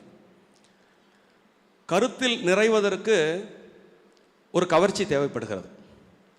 பெருமாள் அலங்கார பூஷிதையாக அவர் நிற்கும்போது பளிச்சுன்னு நம்மளை அட்ராக்ட் பண்ணுறார். நம்ம கவனமே அங்கே போகாட்டா கூட அப்படி திரும்பின உடனே அடேயப்பா நீங்கள் ஆள் உயர மாலை, தசாவதார ஒட்டியானம், கையில் வீரவாள் அப்படின்னு நீங்கள் அந்த டீட்டெயில்ஸுக்குள்ளே போகும்பொழுது உங்களுடைய கருத்து அந்த சிலையின் மேல் பதிகிறது. அந்த சிலை எந்த கருத்தை கொண்டிருக்கிறதோ அந்த கருத்து நம்முள்ளே தானாக வந்து நிறைகிறது. காட்சி, நிறைவு, உணர்வு, இந்த மூன்றும் கலக்கும் பொழுது அது அனுபவமாகிறது. அந்த அனுபவத்திலிருந்து தான் நாம் ஒவ்வொரு ஸ்டெப்பாக மேலே போகிறோம். இந்த வகையில் நடராஜர் அப்படிங்கிற ஒரு விஷயம் ஒரு உச்சபட்ச கலையின் வெளிப்பாடு.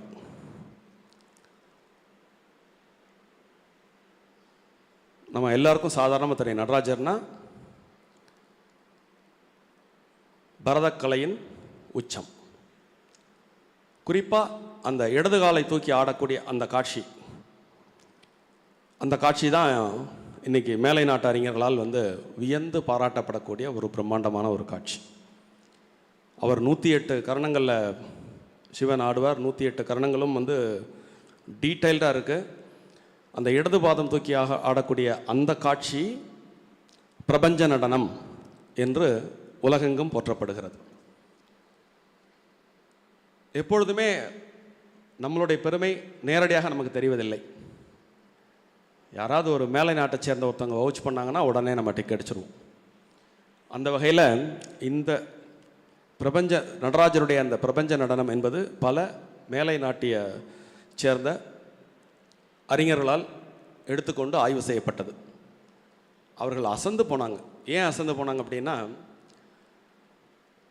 இந்த கலைகளை அறிவியல் ரீதியாக பார்க்கக்கூடிய பண்பு பெரும்பாலும் மேலை நாட்டோருக்கு உண்டு. உங்களுக்கு பித்தாகரஸ் பற்றி தெரியும். அவர் வந்து ஒரு மேத்தமேட்டிக்கல் தியரம் கொடுத்துருக்காரு. அந்த பித்தாகரஸனுடைய மேத்தமேட்டிக்கல் தியரம் வந்த பிறகு மேலை நாட்டில் உருவான ஓவியக்கலை என்பது சிறந்து விளங்கியது. ஏன்னா ஒரு கோல்டன் ரேஷியோ அப்படின்னு ஒரு ரேஷியோ ஒன்று வச்சுருப்பாங்க. அந்த ரேஷியோவை பயன்படுத்தி மேலை நாட்டு ஓவியக்கலைகளில் கணிதம் என்பது பயன்படுத்தப்பட்டது. பெரும்பாலும் மேலை நாட்டின் கணிதம் என்பது ஒரு சதுரத்திற்குள்ளேயோ ஒரு செவ்வகத்துக்குள்ளேயோ அடங்கும். Vertical lines R horizontal lines அல்லது கிராஸ் லைன்ஸ் இதுக்குள்ளே வச்சு ப்ரொபோஷனேட் பண்ணி படங்களை வரைஞ்சி, நீங்கள் அந்த மாதிரியான படங்களுக்கு ஒரு உதாரணம் வந்து பார்த்தீங்கன்னா டாவின்சி வரைஞ்ச மோனோலிசாஸ் ஓவியம். எந்த ஓவியங்களை ஆய்வு செய்தவர்கள் அதே பேட்டர்னில் நம்முடைய நடராஜர் சிற்பத்தை ஆய்ந்து பார்க்கும் பொழுது அவர்கள் குறிப்பிட்ட எந்த இலக்கணத்திற்குள்ளும் இது வரவில்லை. ஏன்னா நேர்கோடு அப்படிங்கிற கான்செப்டே நடராஜர் சிற்பத்தில் அவங்க வெர்டிக்கலாக போட்டாலும் சென்டரில் வராது, ஹரிசாண்டலாக போட்டாலும் சென்டரில் வராது, கிராஸில் போட்டாலும் சென்டராக வராது. இது அப்போ வேறு எந்த இடத்துல இதனுடைய ப்ரொபோசிஷன் வந்து பார்க்குறதுக்கு ரொம்ப அழகாக இருக்குது.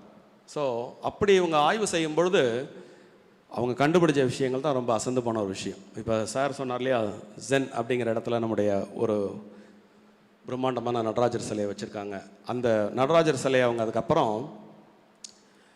இந்த வட்டம் செவ்வகம் அதை தாண்டி, அதாவது சதுரம் செவ்வகம் அதை தாண்டி வட்டம் அப்படின்னு ஒரு விஷயத்தை போட்டு அதுக்கப்புறம் இந்த நேர்கோடு குறுக்கு கோடு இதெல்லாம் போட்ட பிறகு பார்த்தீங்கன்னா இது பல பிரம்மாண்டங்களை அவர்களுக்கு விளக்கியது. பேலன்சிங் யூஸ்வலாக நான் வந்து 2006 வந்து ஒரு அருமையான மேலை நாட்டு அறிஞர் எழுதிய ஒரு கலை வரலாற்று புத்தகம் பிரின்சிபல்ஸ் ஆஃப் காம்போசிஷன் அப்படின்னு அலைஸ் பர்னர் அப்படின்னு ஒரு பெரிய அருமையான ஒரு ஸ்காலர் அவர் எழுதின புத்தகம். அவர் எடுத்துக்கொண்ட சிற்பங்கள் எல்லாமே நம்ம தென்னிந்திய சிற்பங்கள் தான். அதுலேயும் இந்த நடராஜரை எடுத்துட்டு இந்த நடராஜரை ஒரு வட்டம் போட்டு முக்கோணம், இப்போ நீங்கள் ஸ்ரீசக்கரம் பார்த்துருப்பீங்க. ஸ்ரீசக்கரத்துக்குள்ளே பர்ஃபெக்டாக இந்த நடராஜர் சிற்பத்தை நீங்கள் பொருத்தி பார்த்தீங்கன்னா அப்படியே க்ளீனாக எல்லாம் வரும். இப்போ கலையை இவ்வளோ நேரம் நான் சொல்லிட்டு வந்து இந்த சிற்பத்தோட பொருத்துறதுக்கு முக்கிய காரணம்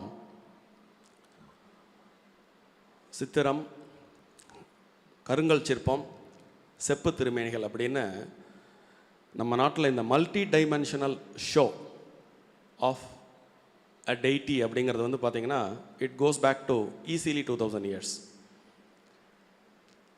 மினிமம் 14 நூற்றாண்டுகளுக்கு நமக்கு ட்ரேசஸ் இருக்குது.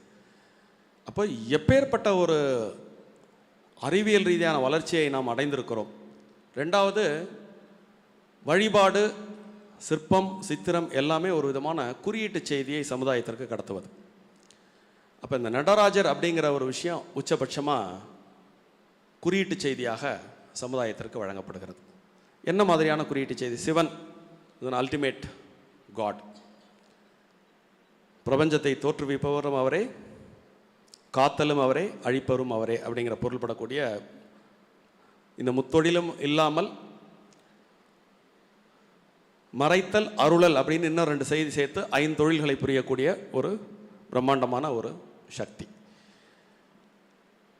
ஸோ அந்த கான்செப்ட் படி பிரபஞ்சம் உருவாகிறது. பிரபஞ்சம் அழிவு பெறும் பொழுது உயிர்களை எல்லாத்தையும் பார்க்குறார். அவர் பார்க்கும்பொழுது இன்னும் இந்த உயிரால் முழுமையடைய முடியல, இந்த உயிரால் முழுமையடைய முடியலன்னு எல்லாத்தையும் பார்க்குறாரு. எல்லாருக்கும் வினைப்பதிவுகள் நிறைய இருக்குது. இதெல்லாம் இவங்க எப்போ பூர்த்தி பண்ணி நம்மளை எப்போ அடையிறது அப்படின்னு யோசிச்சுட்டு அவங்களுக்காகவே திரும்ப மறுபடியும் இந்த உலகத்தை படைக்கணும் அப்படின்னு அவர் ஆசைப்படுறார். அப்போ என்ன பண்ணினா இவங்க சீக்கிரமாக நம்மளை அடைவாங்க அப்படின்னு அவர் யோசிக்கும் பொழுது, இப்போ நம்ம ஆரம்பத்திலே பார்த்தோம் இல்லையா, களிப்பின் வெளிப்பாடே கலை. அப்போ நடராஜர் ஆடக்கூடிய அந்த தாண்டவத்தை நம்ம என்ன சொல்கிறோம்? ஆனந்த தாண்டவம். அப்போ அவர் உடனே ஆட ஆரம்பிக்கிறார். இப்போ இதை மேலை நாட்டு அறிஞர்கள் சயின்ஸோட ரிலேட் பண்ணுறாங்க. எப்படி ரிலேட் பண்ணுறாங்கன்னா, ஒரு அணுவை எடுத்துக்கொண்டால் அதற்கு ஒரு மையப்பகுதியில் ஒரு அணுவும், சுற்றி வரக்கூடிய சுற்றுவட்டத்தில் ஒரு அணுவும், மையத்தில் ஒரு அணுவும், வளைய சுற்றும் ஒரு அணுவும், தமிழில் கொஞ்சம் சொல்லணும்னா தொடர்ந்து இயங்கி கொண்டிருக்கும். அந்த வளைய சுற்றும் அணு இருக்குது பார்த்தீங்களா, அது பார்த்தீங்கன்னா அந்த பக்கமும் போகாது, இந்த பக்கமும் வராது. ஒரு குறிப்பிட்ட ஒரு டிஸ்டன்ஸில் அகலாமலும் அணுகாமலும் அது சுற்றி வரும். அந்த அணுங்கிற கான்செப்ட்லேருந்து சிவதாண்டவத்தை பார்க்குறாங்க. கிட்டத்தட்ட அது ரெண்டும் மேட்ச் ஆகுது அப்படிங்கிறத மேலை நாட்டு அறிஞர்கள் கண்டுபிடிக்கிறாங்க.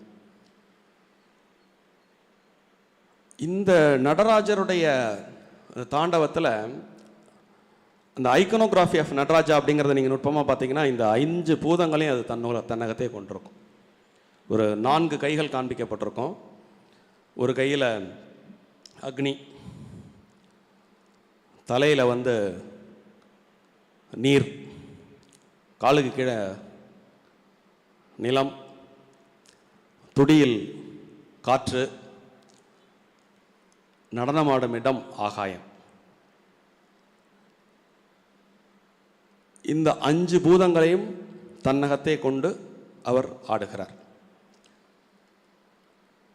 6வதாக இந்த நடனம் அப்படிங்கிற ஒரு நிகழ்வை நிகழ்த்துதல், நிகழ்வதை உணர்தல் அப்படிங்கிறது தான் அந்த 6வது விஷயம்.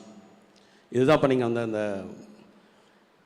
அண்டவியல் பார்வையில் நடராஜரின் நடனம்னு போடுறதுல நீங்கள் ஒரு 6 கோண சக்கரத்தை நீங்கள் பார்த்துருப்பீங்க.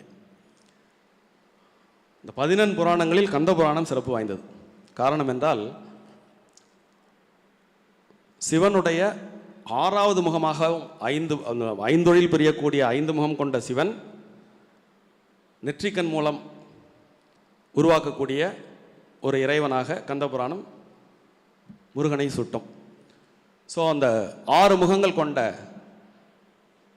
அந்த முருகன் பர்ஃபெக்டாக அறிவுக்கு எக்ஸாம்பிள். அந்த மாதிரி சிவனுடைய இந்த நடனத்தில் அனைத்தும் வெளிப்படுகிறது. இந்த அறிவு என்பது 2 விதமான பிரிவுகளுக்கு உட்பட்டது. சட விஞ்ஞானம், மெய் விஞ்ஞானம் அப்படின்னு 2 கூறுகளை உடையது. சட விஞ்ஞானம் என்பது இந்த 5 பௌதீகங்களை கொண்டது. மெய் விஞ்ஞானம் என்பது அறிவு, உணர்வு, அழகு, பாவம் இவைகளை கொண்டது. உடல் என்பது ஜடம், அது தானாக இயங்க முடியாது. இந்த உடல் இயங்குவதற்கு நரம்பு தூண்டப்பட வேண்டும். உடலில் உள்ள நரம்பு மண்டலம் அசைந்தால்தான் உடல் அசையும். நரம்பு அசைவதற்கு மனம் தூண்டப்பட வேண்டும். மனம் தூண்டப்படுவதற்கு உணர்வு தூண்டப்பட வேண்டும். உணர்வு உயிருடன் கலந்தது. உயிர் இறைவனுக்கு சேர்ந்தது. இறைவனோ இசையாக இருக்கிறான். இசையுடன் இறைவன் ஆடும் பொழுது அந்த தொடர்ச்சியான அந்த நடனம் பிரபஞ்சத்தை தொடர்ந்து இயக்குகிறது. தலைவன் எவ்வழி, குடிகள் எவ்வழி. அது மாதிரி அந்த தொடர்ந்து இயங்கக்கூடிய அந்த நடராசர் ஐம்புலன்குளருடன் அறிவாகவும் இருந்து இந்த உலகத்தையும் பிரபஞ்சத்தையும் ஆட்சி செய்வது போலவே இந்த உடலிலும் இருந்து ஆட்சி செய்கிறார் என்ற தத்துவமே நடராஜர் தத்துவம் என்று உங்களுடன் சற்று இந்த நடராஜரின் பிரபஞ்ச நடனம் என்ற தலைப்பில் சற்று சிந்திக்க கிடைத்த வாய்ப்பை பெருவாய்ப்பாக எண்ணி நன்றி கூறி அமைகிறேன். நன்றி.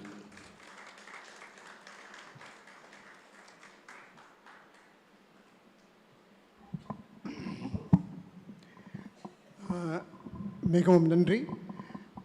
இது பலமுறை இவருடைய அந்த ஸ்காலர்லி ஸ்பீச் கேட்டதுனால it requires a lot of analyze to ask.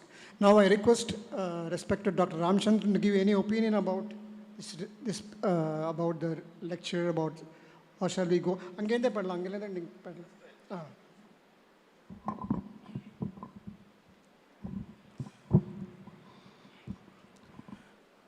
அன்பானவர்களே, அனைவருக்கும் வணக்கம். ஏதோ ஒரு காலத்தில் அல்லது ஏதோ ஒரு பிரளயத்தில் ஏதோ ஒரு காலத்தில் நாமெல்லாம் ஒரே உறவினர்கள். நீங்கள் எந்த ஊரில் இருந்திருக்கலாம். எப்படி இருந்தாலும் இந்த இடத்திலே எனக்கு இவர்களை யாரையும் எனக்கு தெரியாது. மேடையில் உள்ள அறிஞர்கள் யாரையும் எனக்கு தெரியாது. ஏதோ ராஜன் என்ற ஒரு நண்பர் கிடைக்கிறார். அவர் ஒரு 2 மாதத்துக்கு முன்னாடி இப்படி இந்த இடத்திலே நீங்கள் நம்ம கூடுகிறோம் வாருங்கள் என்கிறார். இங்கே கூடியிருப்பவர்கள் நான் பல பேர் என்று நினைத்தேன். ஆனால் சிறந்த அறிவு சார்ந்த ஒரு சின்ன ஒரு குழுமத்தை மட்டும் பார்க்கிறேன். நாம் எல்லாம் ஒன்று சேர்வதற்கு முன்பிறவியில் ஏதோ ஒரு உறவினர்களாக இருந்த ஒரு இடத்துல யானையாக மேய்ந்திருப்போம், இல்லை என்றால் ஒட்டகமாக பாலைவனத்தில் இருந்திருப்போம், இல்லை என்றால் ஒட்டகச்சிவிங்கியாக எங்கேயாவது காடுகளில் ஆப்பிரிக்க காடுகள் அலைந்திருப்போம். எங்கேயோ இந்த ஆன்மாக்கள்லாம் ஒற்றுமையாக ஒரு இடத்தில் இருந்ததின் காரணத்தினாலே இன்று நாம் இருக்கிறோம். அதாம் இறைவனுடைய அருள்.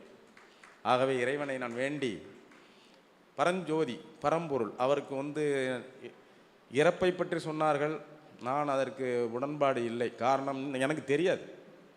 நீ டக்குன்னு பேசிட்டு இருக்கேன், எங்கள்கிட்ட இருக்கேன், டக்குன்னு இறைவன் நினச்சானா அப்படியே இவத்தினையே க்ளோஸ் பண்ணிவிடலாம் என்னைய. அதனால் என்னுடைய எல்லை தெரியாது. எல்லையர் பரம்பொருளான இருக்க இறைவன் எனக்கு எல்லை எங்கே வைத்திருப்பான்னு எனக்கு தெரியாது. உங்கள் யாருக்கும் தெரியுமானா இருக்காது. கோபாலகிருஷ்ண பாரதி அவர்கள் நந்தனார் என்ற கதைவசனம் எழுதும்போது எழுதி ஒரு பாடலில் இருந்தார். கண்டாரும் கிடையாது, விண்டாரும் சொன்னதில்லை என்று சொன்னார். இறைவனை கண்டவன் யாரும் கிடையாது. அப்படி பார்த்தவன் எவனும் இருந்தாலும் நீங்கள் சொல்லிட்டு போகலாமே. ஏன்னா உங்களுக்கு இறைவனை பார்த்தவன் யாரும் இல்லை. ஆனால் ஒன்றே ஒன்று, கடவுள். கடம் உடம்பு, உள் உடம்புக்குள்ளே கடவுள் இருக்கிறார். அதான் அல்டிமேட்லி நமக்கு எல்லார்ட்டையும் இருக்கார். It's a programmed computer. நல்ல இறைவன் நம்ம நல்லா தான் அனுப்புகிறார். நம்ம நினச்சிருப்போம் சின்ன வயசில் இப்படி போகணும், அந்த ரூட்டில் போகணும், அப்படி சம்பாதிக்கணும், இல்லை நம்ம இப்படி இருக்கணும், இந்த இடத்துல வீடு கட்டணும், இந்த இடத்துல கார் வாங்கணும், இல்லை இந்த இடத்துல இப்படி இருக்கணும், நம்மளாம் கனவு கண்டிருப்போம். ஆனால் நம்ம எங்கே கொண்டு போகிறார் என்று நமக்கே தெரியவில்லை. ஆகவே அவர் செல்லுகிற பாதையை ஆண்டவா என்று 2 கையும் தூக்கி விட்டு சென்று விட்டால் நல்லது. கையை தூக்கி விட்டு என்னை நடத்துகிறானியே. நான் சாதாரண ஒரு ஜீவராசி, உன் கண்ட்ரோலில் இருக்க அன்றாடம் அவன் பார்வையில் இருக்கிறோம். ஆணவம் வரப்படாது. ஆணவத்தால் தான் அழிகிறது. ஒரு சின்ன கதையை மட்டும் சொல்லிவிடுகிறேன். எல்லாரும் மூத்தவர்கள் எல்லாரும் தெரிந்திருப்பீர்கள். இருந்தாலும் ஒரு சந்தோஷத்திற்காக சொல்லுகிறேன். திருவானைக்கோயில் என்று எல்லோருக்கும் தெரியும். அது நீர்த்தலம் அல்லது ஜம்புகேஸ்வரம் என்று பெயர். அந்த திருவானைக்காவலிலே ஒரு தீட்சதர் இருந்தார். பெரிய தீட்சதர். அம்பாளினுடைய எல்லா சூட்சமங்களையும் படித்து விட்டார். அம்பாளினுடைய சூட்சமங்களை படித்து விட்டார். நினைத்தால் அம்பாளை எந்த இடத்திலும் வரவழைக்கக்கூடிய தன்மையை அவர் பெற்றிருந்தார். ஆணவம் கூடிவிட்டது. மற்ற தீட்சர்களெல்லாம் அவர் கண்டுகொள்வதில் அவரை கண்டாலே தூர நின்று வணங்க வேண்டும். அப்பொழுது அவருக்கு இன்னும் இப்பொழுது நான் அம்பாளை எல்லோருக்கும் காமிக்கப் போகிறேன். இன்னும் 48 நாள் நான் ஒரு மண்டலம், அந்த காலத்திலே ஒரு மண்டலம் என்பது 48 நாள். ஒரு மண்டலம் நான் யாகம் வளர்க்க போகிறேன். 48ஆம் நாள் சாட்சாத்தாக அம்பாள் வருகிறார் என்று ஓலை அனுப்பினார். அந்த காலத்தில் நமக்கு இன்றைக்குமே வாட்ஸ் கிடையாது, தபால் கிடையாது. ஓலை, அந்த காலத்தில் ஓலை அனுப்ப வேணும், பண ஓலைகளை அனுப்பி ஊருக்கு செல்ல வேண்டும். அப்படி அனுப்பும் பொழுது எங்கெங்கெல்லாம் நமக்கு எல்லை, அந்த காலத்திலே நமக்கு எல்லை வந்து கலிங்கம், அதான் ஒரிசா என்று சொல்லக்கூடிய கலிங்கம் வரையிலும் நம்முடைய தமிழ் பூமியாக இருந்தது. தெற்கே கன்னியாகுமரி வரலும், கன்னியாகுமரியிலிருந்து கலிங்கம் வரலும் ஓலை போய்விட்டது. இந்த இடம் எருமை நாடு என்று பெயர். மைசூர் என்பது மகிஷாசூரணி, மைசூர் அதுதான் எருமை நாடு அந்த காலத்தில். ஆக இந்த காலத்து எருமை நாட்டு வரையிலும், இந்தாண்டே கலிங்க வரையிலும், தெற்கே குமரிமுனை வரையிலும், கேற்கே மலையாள கடை என்பது தமிழ் பூமியாக இருந்தது தான். பின்னால் மலையாள மொழியாக மாறியது. பெரிய புராணத்தில் வருகிற சேரன்மா நாயனார் திருவெஞ்சை குலத்தில் பிறந்தவர். பெரிய புராணத்தை திருவெஞ்சை குலத்திலே பாடினார். திருச்சூருக்கு மேற்கே திருவெஞ்சை குலம், திருவஞ்சை குலத்திலிருந்து பாடி. ஆகவே அந்த ஆதி காலத்திலே தமிழ் பூமியாக தான் இருந்தது. பின்னால் அது மலையாளம் என்ற மொழியாக மாறி இன்றளவிலும் தமிழ் 60% தமிழோடு சேர்ந்த மொழி தான் அது. ஆகவே இதற்கெல்லாம் ஓலை அனுப்பி ஆகிவிட்டது. எல்லாருக்கும் ஆச்சரியம், என்னடா இப்படி ஒரு தீட்சதர் அம்பாளை காட்டுகிறானா? ஏன் இன்னவர்களும் யாரும் அம்பாளை பார்த்ததில்லை. அகிலாண்டேஸ்வரி, அவளும் அகிலத்தை ஆளுகிற ஈஸ்வரி, அவள் அங்கே இருக்கிறவள், அகிலாண்டேஸ்வரியை காமிக்கிறேங்கிறானே. அப்படி என்று எல்லாம் அவனும் கட்டி சோறை கட்டி கொண்டு, அந்த காலத்திலே கட்டி சாதம் தான், கட்டி சாதம் புளி சாதம் எல்லாம் சாதத்தை கட்டி கொண்டு அவரவர்கள் அந்தணர்கள் எல்லாம் வருகிறார்கள், ஞானிகள் வருகிறார்கள், தமிழ் பேரறிஞர் வருகிறார்கள், சமஸ்கிருத பேரறிஞர் வருகிறார்கள். ஏன்னா அவரவர்களும் புராண கதையில் அவரவர்கள் மொழியிலே படித்திருக்கிறார்கள். ஆகவே வந்து சரி பார்த்து விடுவோம் அம்பாளை. எல்லாரும் வந்து விட்டார்கள். 10 நாள் 20 நாள் 40 நாள் 45 நாள் 48ஆம் நாள் வந்து விட்டது. யாகம் பயங்கரமாக செய்து கொண்டிருக்கிறார்கள். வந்து விடுவாள் அம்பாள் என்று எல்லாரும் பண்ணி கொடுக்கிறார். தீட்சதர் ஆணவத்தோடு இருக்கிறார். எல்லாம் வந்து நடுநிசையாகிவிட்டது. அம்பாளை காணும். அந்த நேரத்தில் பார்த்து ஒரு அழுக்கு பிடிச்ச ஒரு சேரி பெண்ணாக அப்படியே மூக்கு சளியும் கிளியும் சடையும் கிடையுமாக ஒரு பொண்ணு அந்த குறுக்க வந்து விட்டால். அது காடு. அந்த காலத்திலே இன்னைக்கு உள்ள கோயில் போல பெரிய பிரகாரம்லாம் கிடையாது. ஒன்லி அம்பாள் சுவாமி 2 இடம், மீதியெல்லாம் காடு. அந்த பக்கம் வந்து ஒரு சேண்டி பெரும் வருகிறாளே என்று இந்த யாகசாலையில் உள்ள கட்டையை எடுத்து ஓடிப்போனா இந்த பக்கம் ஏன் வருகிறாய் என்று விரட்டி விட்டார். உடனே அந்த பெண்ணும் போய்விட்டாள். இதற்கிடையிலே ஒருத்தன் வருகிறான். இவனுடைய கதையை நான் சொல்லணும் உங்களுக்கு. வரதன் என்று ஒருத்தன் இருந்தான். வரதன் என்பவன் வந்து ஸ்ரீரங்கத்திலே வந்து பெருமாளுக்கு மடப்பள்ளியில் வேலை செய்து கொண்டிருந்தவன், வைணவத்தைச் சேர்ந்தவன். அந்த வைணவனை சேர்ந்த வரதனை வந்து அங்கே உள்ளவர்கள் வந்து அவன் வந்து தென்கிளை வடகிளை அங்கே உள்ள ஒரு பெரிய பிரச்சனை உண்டு. வைணவத்தில் ஒரு பெரிய பிரச்சனை, அதை நான் போக விரும்பவில்லை, ஏன்னா அது ரொம்ப அசிங்கமானது. தென்கிளை என்பது தெற்கே இருந்து பின்னாளில் வந்து ராமானுஜரால் பூணூடு போடப்பட்டு அவர்களெல்லாம் தென்கிளை என்று பெயர். அது ஒரு அருமையான ஒரு 1000 பெரியாரை சேர்ந்தவர் ராமானுஜர். அந்த வழியிலே வந்த வரதனை வந்து இவர்கள் விரட்டி விடுகிறார்கள். அபிஷ்டு, நீ வேண்டாம், எங்களுக்கு மடப்பள்ளியில் நீ வேலை வேண்டாம், வடப்பள்ளியும் தாங்க அது ஓடி போகண்டு விரட்டுகிறார்கள். அந்த காலத்தில் ஒரு அந்தனபுர குலத்தை பிறந்தவனை விரட்டினாலும் இன்னொரு அந்தன குலத்துக்கு தான் போக வேண்டும். ஆகவே பக்கத்தில் இருந்த வைணவன் என்ன பண்ணார், வரதர் வந்து இங்கே உள்ள வந்து சைவ அக்ரஹாரத்துக்கு வந்து சுவாமி மன்னிச்சுடுங்க, எந்த வேலை வேணாலும் கொடுங்கோ, நான் உங்களுக்காக செஞ்சுடுறேன் எல்லாமே அப்படின்றார். உடனே என்ன வேலையா, இங்கே வந்து மடப்பள்ளியில் பெரியவர் இருக்கார், அவரெல்லாம் தாண்டி நீ போக முடியாது, நீ குத்துறது சலிக்கிறது, சுவாமிக்கெல்லாம் அந்த காலத்தில் மிளகா குத்தணும், இந்த காலத்தில் பெண்களுக்கெல்லாம் யாருக்கும் தெரியாது, எல்லாம் சுவிட்சை தட்டினா மிக்சி, அந்த காலத்தில் எல்லாமே அரைக்கணும், எல்லாம் குத்தணும், எல்லாம் புடைக்கணும், முறம்னு ஒன்று இருக்குன்னு தெரியுமான்னு தெரியல, தீட்டுறதுன்னா என்னன்னு தெரியுமான்னு தெரியல, பெண்களுக்கு எல்லாம் போச்சு, நம்மளுடைய பழைய காலத்தில் உள்ளதெல்லாம் போச்சு. ஆகவே இந்த தீட்டுதலும் புடைக்கிறதும் குத்துதலுமாக இந்த லோயர் வேலை சுவாமிக்கும் அம்பாளுக்கும் தண்ணி தூக்குற வேலை. ஒரு நாளைக்கு 200 குடம் தூக்கணும் இந்த தோல். அந்த காலத்தில் பார்த்தீங்கன்னா மடப்பள்ளியில் உள்ளவனுக்கு தோல் பட்டை கருப்பாக இருக்கும், அப்படியே மறுத்து போயிருக்கும். ஏன்னா சுவாமிக்கு அவ்வளவு குடம் தண்ணீர் தூக்க வேண்டும். இப்பொழுதெல்லாம் சுவிட்சை தட்டுகிறார்கள், சாமிக்கு முன்னாடியே பைப்பு வருகிறது, அது வேறு விஷயம். ஆனால் அந்த காலத்திலே இந்த வரதன் வந்து இவ்வாறு வந்து மடப்பள்ளியிலே வைணவத்திலிருந்து வந்து சைவ மடத்திலே வேலை செய்கிறான். அன்றாடம் குத்துதல் புடைத்தல் தண்ணீர் தூக்கல் இப்படி இருந்து அசந்து விடுவான். அசந்து விட்டு அந்த அம்பாளுக்கிடையே படித்து, ஆயா உனக்காக செய்கிறேன் ஆத்தா, என்ன சுவாமி பண்ணு, அம்பாளே என்னை காத்தருள். அங்கேயும் துரத்தி விட்டார்கள். பெருமாள் அனுகிரகமும் எனக்கு இல்லை, இங்கேயும் யாரும் மனித அனுகிரகமும் இல்லை, உன் மடியில் படுத்து கிடக்கிறேன் சுவாமி அப்படின்னு அன்றாடம் அந்த மண்டபத்திலே படுத்துக்கொள்வான். இப்படியே இவன் வேலை செய்து கொண்டு இவனுடைய உண்மையான துண்டை பார்த்து அம்பாளுக்கு ஒரு பாசம். அதுதான் உண்மை. அன்பே சிவம். அன்பாக இருந்துட்டா சுவாமி வருவாங்க. வேற நீங்கள் ஒன்றும் வேண்டாம், நீ உன் வேலையை செஞ்சுட்டு போய் படுத்துரு. அப்போ அசந்து படுக்கும்போது அன்பேன்னு இருந்தால் வந்துடுவான். அதுக்கு தான் அந்த உதாரணம். இந்த அன்பே ஆயா ஹாத்தா சுவாமி அம்பாள் காப்பாத்தருள் தாயே ஈஸ்வரி அப்படின்னு சொல்லி இவன் அன்றாடம் நினைத்து கொண்டிருந்தான். இந்த யாகசாலை இங்கே முடிய போகிறது. இந்த துரத்திய பெண் வந்தாள். பெண் வந்து பார்த்து இவரை எழுப்பி விட்டாள். அசந்து கிடந்துக்கிற வரதனை, ஏன்னா அவ்வளவு பச்சனங்களும் பலகாரங்களும் யாகசாலைக்கு வேண்டிய எல்லா அவிர்ப்பாகத்துக்கு வேண்டிய எல்லா பொருள்களையும் கொடுக்க வேண்டிய ஒரு காலம். அந்த காலத்திலே ஒரு 200-300 பதார்த்தங்கள் யாகசாலையில் கொட்ட வேண்டும். அவ்வளவு பதார்த்தங்களையும் செய்து தண்ணீரும் எடுத்துக்கொண்டு அசந்து படுத்து விட்டான் இந்த வரதன். வரதனை வந்து இந்த சேரி பெண் வந்து எழுப்பினாள். எழுப்பினவுடன் என்னம்மா அப்படி என்று கேட்டான். உடனே உருவத்தை காட்ட அம்பாளாக சச்சாத வந்து அப்படியே காட்டினாள். அன்பாளை உருவத்தை காமித்தாள். எனக்கு கொடுத்த அவிர்வாகத்தை நீ சாப்பிடு என்றாள். சாப்பிட்ட உடனே அம்மா பார்த்த உடனே அவனுக்கு கை கால் ஓடல உளறான். ஓடி முடித்தான். அம்பாள் மறைந்து விட்டாள். அம்பாள் மறைத்தவுடன் இவனுக்கு வந்து தலையிலாக அம்பாளை பாடக்கூடிய சக்தி வருகிறது. ஓடுகிறான் போய் அம்பாளிடம் பாடுகிறதை பார்த்து மற்ற மந்தனர்கள், மற்ற தமிழ் ஞானிகள், பக்தர்கள் எல்லாம் பார்த்து மிகவும் அதிர்ந்து போகிறார்கள். உடனே சொல்லுகிறார், அம்பாள் வந்து என்னை பார்த்து விட்டால் சுவாமி என்ன ஆனார், அவருக்கு கொடுத்து சாட்சி கொடுத்து விட்டாளான்னு கேட்டான். அவர் வல்லையா, அவர் புலம்பிக் கொண்டு தூக்கு போட செல்லு கொண்டு இருக்கிறார். ஐயோ நிறுத்துங்க வந்துட்டா அப்படின்னு சொல்லி ஓடுறார்.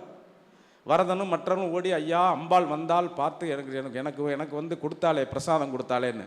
எப்போ கொடுத்தான்னா, நீங்கள் கொடுத்த அவிர்வாகத்தை தான் எனக்கு கொடுத்தா, நீங்கள் வந்து ஏதோ கட்டையில் தூக்கி எரிஞ்சிட்டிங்களாம், அதனால் மனசு உடைஞ்சி என்கிட்ட வந்து நீ தாண்டா உண்மையான அன்பாக இருக்கிறேன்னு உன்னை எனக்கு கொடுத்தா அப்படின்னு ஒன்று அவன் மண்டையை தெரிக்குது. ஐயையோ ஐயையோ ஐயையோ அப்படின்னு.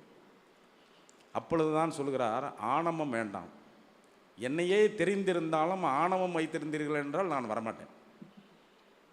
அப்படி சொல்லி அவருடைய தூக்கை நிறுத்தி எல்லோரும் வந்து பார்த்தார்கள். சரி எல்லோரும் சேர்ந்து பார்ப்போம் பாடுகிறார். இந்த வரதன் என்ற இவன் வந்து புலவராக மாறி சகட்ட மேரிக்கு பாடுகிறார் அம்பாளை. எப்படி பாடணும், இப்படி பாடு அப்படி பாடு அப்படின்னு கேட்குறார்கள். எல்லாருக்கும் பாடினவுடன் எல்லாருக்கும் சந்தேகம். நேற்று ராத்திரி வரலும் இவன் பைத்தியகாரமாக இருந்தானே, சும்மா ஒன்றுமெல்லாம் வேலை தானே செய்ய தெரியும் அவனுக்கு. இவனுக்கு ஒரு சாதாரண ஒரு ஐயர் பையனுக்கு இவனுக்கு எவனுக்கு இப்படி இருக்கும், ஒரே சந்தேகம். போய் அந்த காலத்தில் எல்லாரும் வந்து அவர் பரீட்சித்தாங்க. பரீட்சத்தில் எல்லாம் வெற்றி பெற்றார். உறையூரிலே மன்னர்கிட்ட அழைச்சிட்டு போனாங்க. ஐயா ஒரு அதிசயம் நடந்து விட்டது, இப்படி மடப்பள்ளியிலே வேலை செய்தவனுக்கு இப்படி ஒரு சரஸ்வதி கடாசம் வந்து விட்டது, எப்படி என்று எங்களுக்கு தெரியவில்லை என்று சொன்னார். மன்னரும் கூப்பிட்டார், ஞானிகள்லாம் வர சொன்னார். பார்த்து அவரும் பரிசோதித்தார். பரிசோதித்தால் எந்த கவியை கூடினாலும் எந்த பொருளை சொன்னாலும் எப்படி சொன்னாலும் கணநொடியில் பாடினான். அடே சாமி நீ சாதாரண ஆளில்லடா, நீ காலமேக பிளவர் என்று பேர் வச்சார். எதற்கு சொல்கிறேன் என்றால், சாதாரண வரதனை காலமேக புலவனாக்கியது அன்பே சிவம்.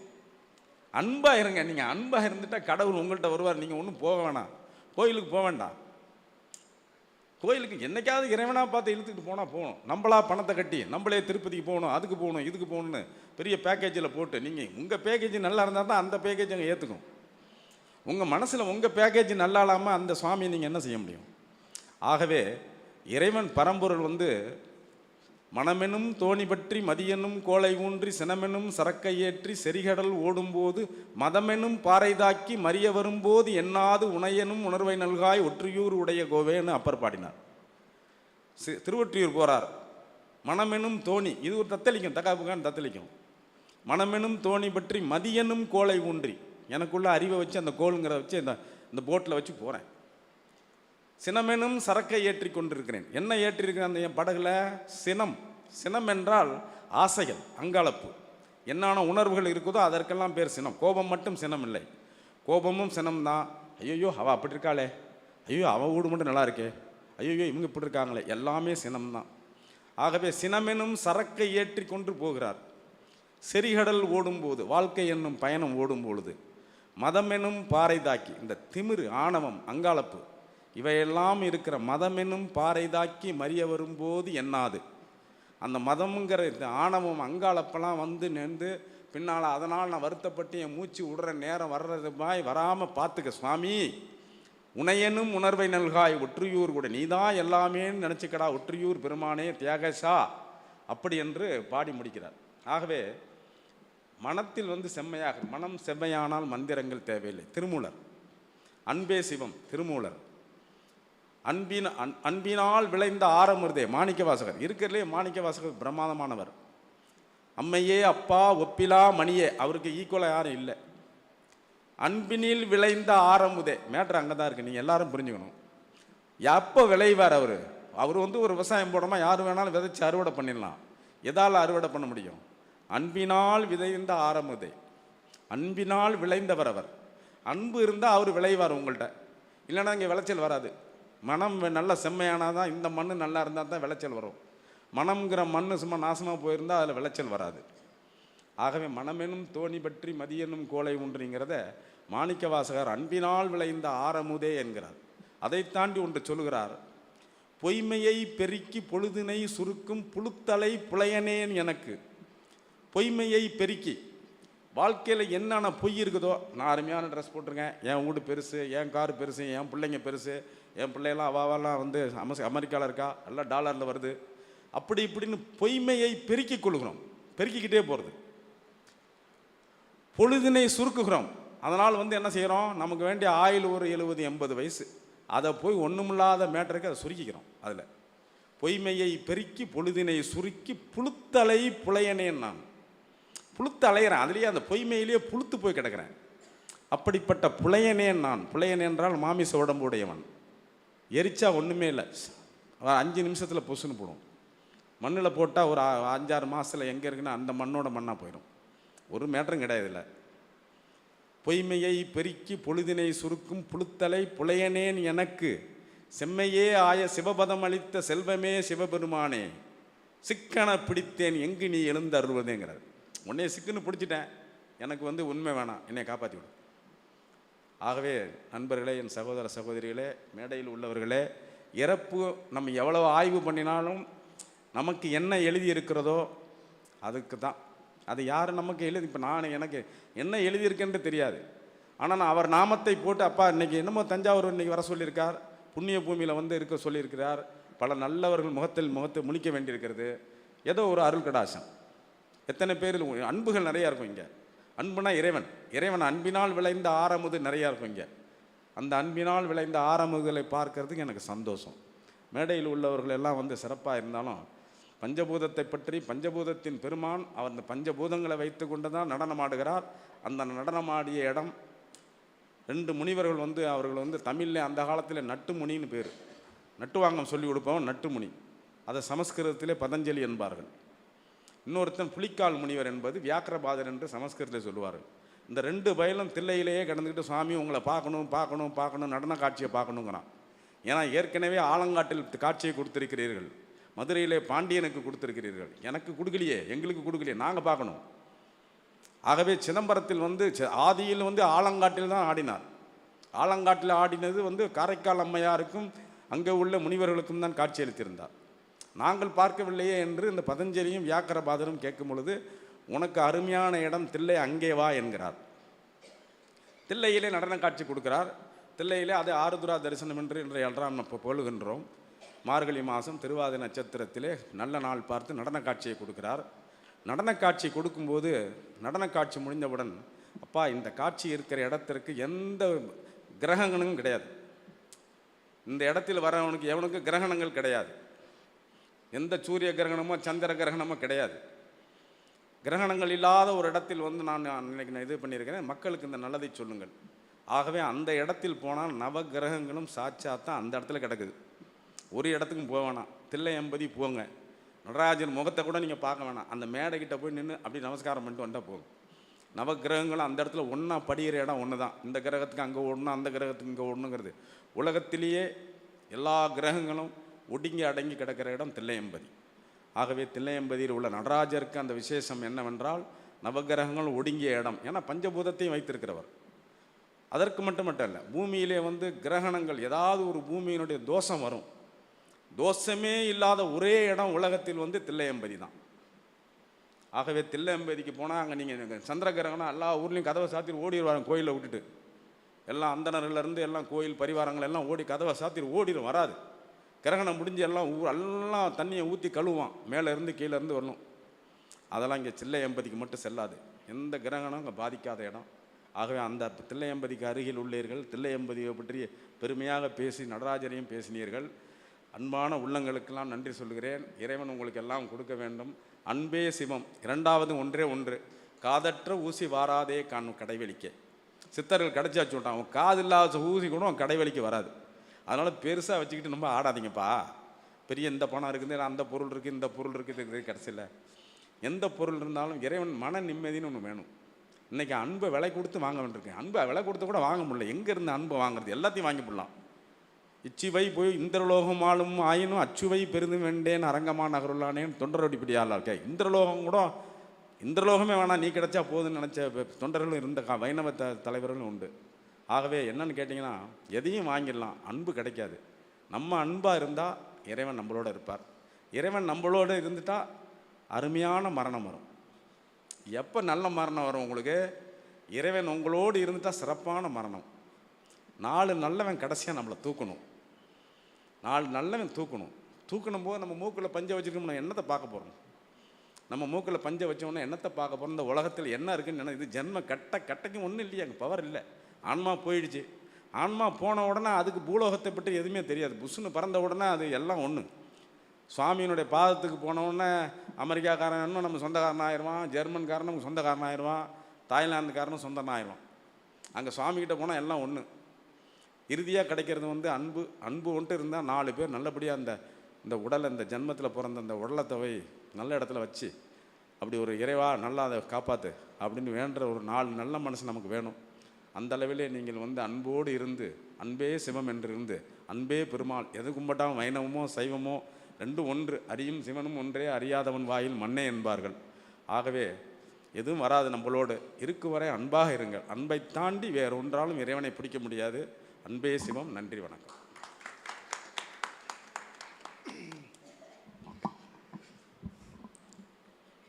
குளோபல் வார்மிங் எப்படி போனாலும் என்ன, அன்பே சிவம் என்று சொன்ன பிறகு மற்ற டாபிக் எதுவுமே பேசுகிறதுக்கே மனசு வர மாட்டேங்கிறது. இப்போ என்னத்தை குளோபல் வார்மிங், அப்புறம் மழை வருமா வராதா, இதெல்லாம் இப்போ ஒன்றுமே இல்லாமல் போய்விட்டது.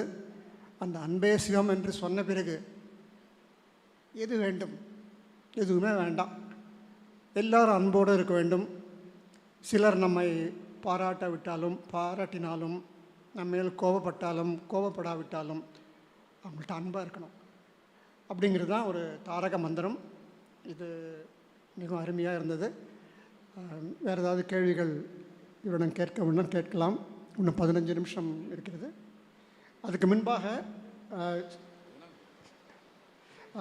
ஒரு சின்ன விஷயம்.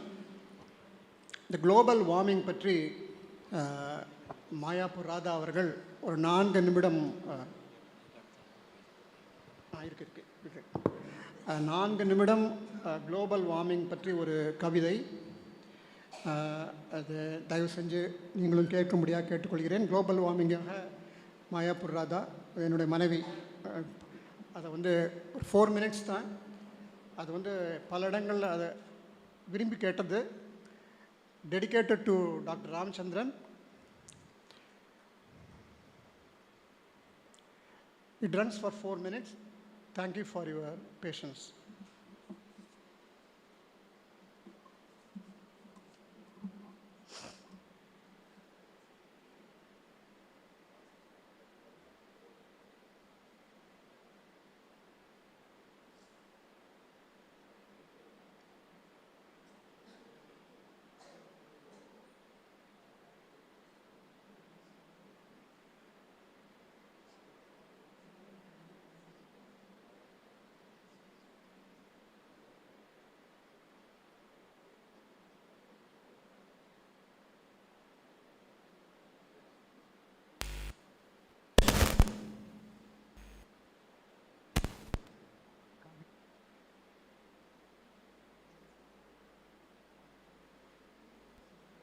Video on the International Day for the Preservation of the Ozone Layer.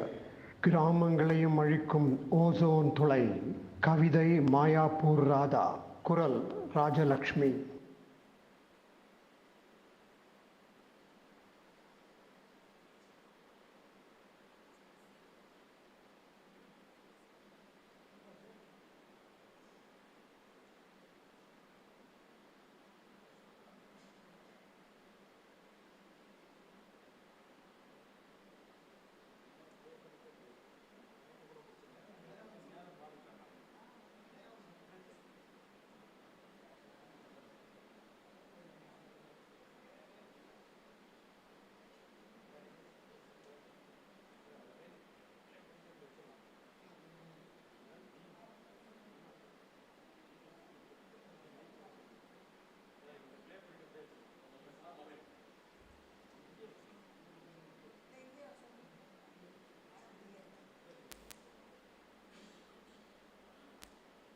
காலம்.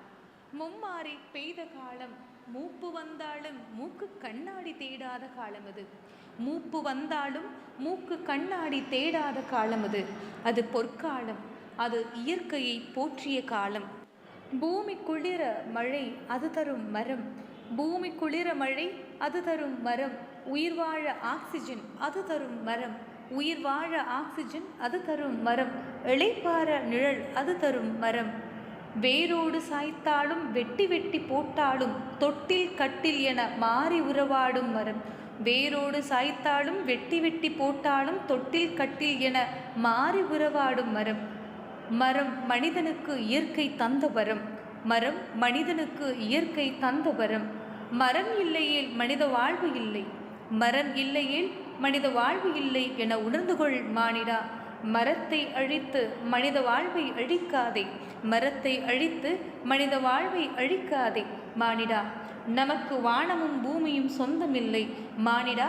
நமக்கு வானமும் பூமியும் சொந்தமில்லை. கோடி கோடியாய் கொட்டி தீப்பெட்டி கட்டிடத்தில் குடிபுகுந்தாய் மானிடா. கோடி கோடியாய் கொட்டி தீப்பெட்டி கட்டிடத்தில் குடிபுகுந்தாய் மானிடா. ஆலமரத்தை போன்சாயாக மாற்றி அறைக்குள் அடைத்தாய். ஆலமரத்தை போன்சாயாக மாற்றி அறைக்குள் அடைத்தாய். ஏன் இந்த கொடூர ரசனை? ஏன் இந்த கொடூர ரசனை? விஞ்ஞான வளர்ச்சி கண்டு மார்த்தட்டும் மானிடா. விஞ்ஞான வளர்ச்சி கண்டு மார்த்தட்டும் மானிடா. எழுச்சி உண்டென்றால் அங்கே வீழ்ச்சியும் உண்டு. எழுச்சி உண்டென்றால் வீழ்ச்சியும் அங்கே உண்டு. மறந்து விடாதே மானிடா. விஞ்ஞானம் வளர்ந்து மனிதனை ஆள விண்ணுக்கும் மண்ணுக்கும் ஆபத்து மானிடா. விஞ்ஞானம் வளர்ந்து மனிதனை ஆள விண்ணுக்கும் மண்ணுக்கும் ஆபத்து மானிடா. அமெரிக்கா ஐரோப்பா செல்வந்தர் நாடு. அமெரிக்கா ஐரோப்பா செல்வந்தர் நாடு. ஆளுக்கொரு கார், வீடெல்லாம் ஏசி, சொகுசான வாழ்க்கை. அதே அரிதாரத்தை நீயும் பூச விரும்புகிறாயே மானிடா. அதே அரிதாரத்தை நீயும் பூச விரும்புகிறாயே மானிடா. அவன் காற்றில் கரிமளவாயு கலப்பதை உணர்ந்தானா?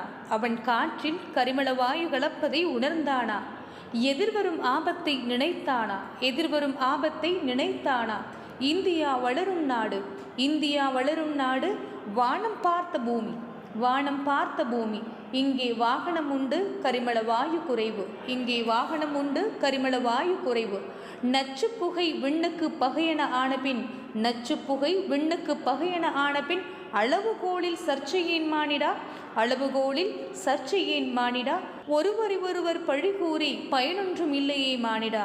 ஒருவரை ஒருவர் பழிகூறி பயனொன்றும் இல்லையே மானிடா.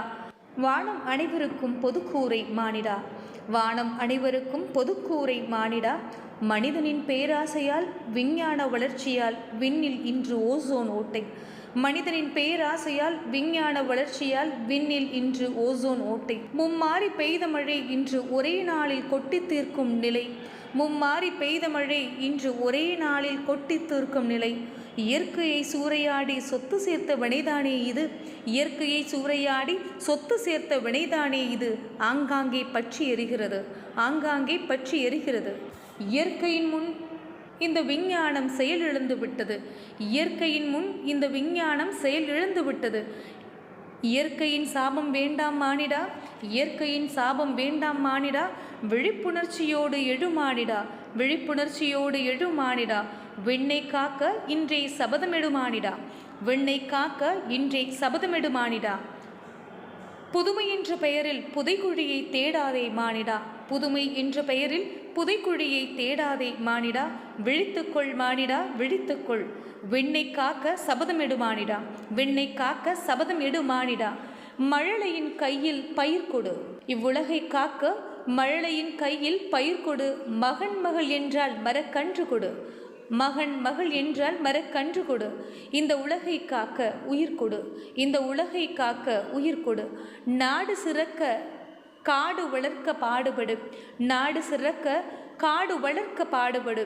இதுவே நீ கொடுக்கும் பரிசு நாட்டிற்கும் வீட்டிற்கும் மானிடா. இதுவே நீ கொடுக்கும் பரிசு நாட்டிற்கும் வீட்டிற்கும் மானிடா.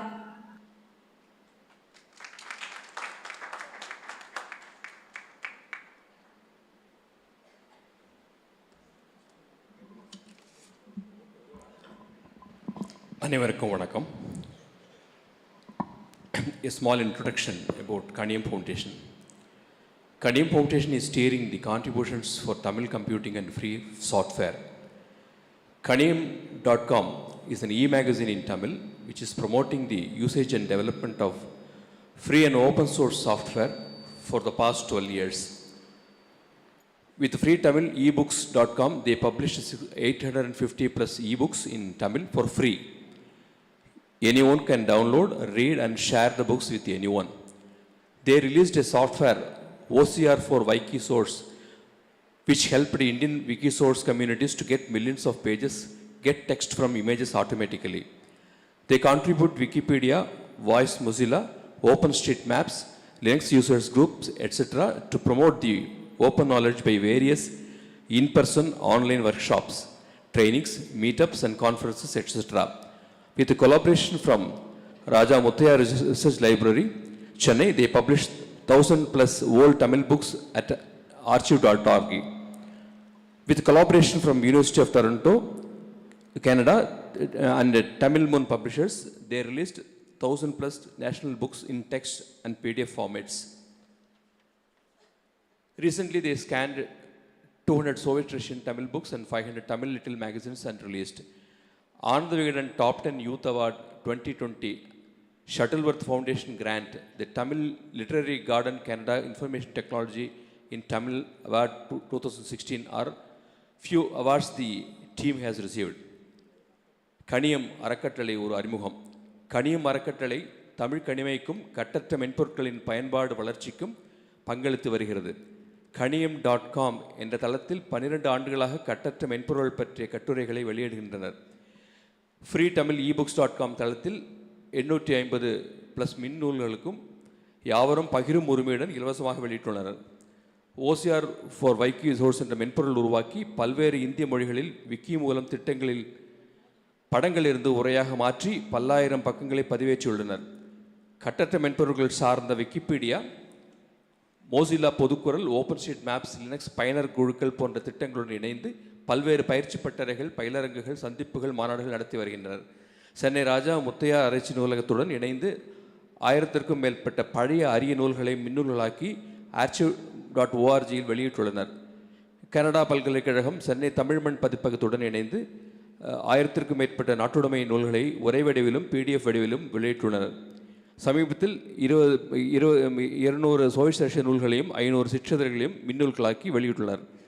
2016 கனடா இலக்கிய தோட்டம் வழங்கிய தகவல் தொழில்நுட்ப விருது ஷட்டில்வர்த் ஃபவுண்டேஷன் நல்கை 2020 ஆனந்த விகடன் வழங்கிய டாப் 10 இளைஞர்கள் விருது ஆகியவற்றை பெற்றுள்ளனர். நன்றி.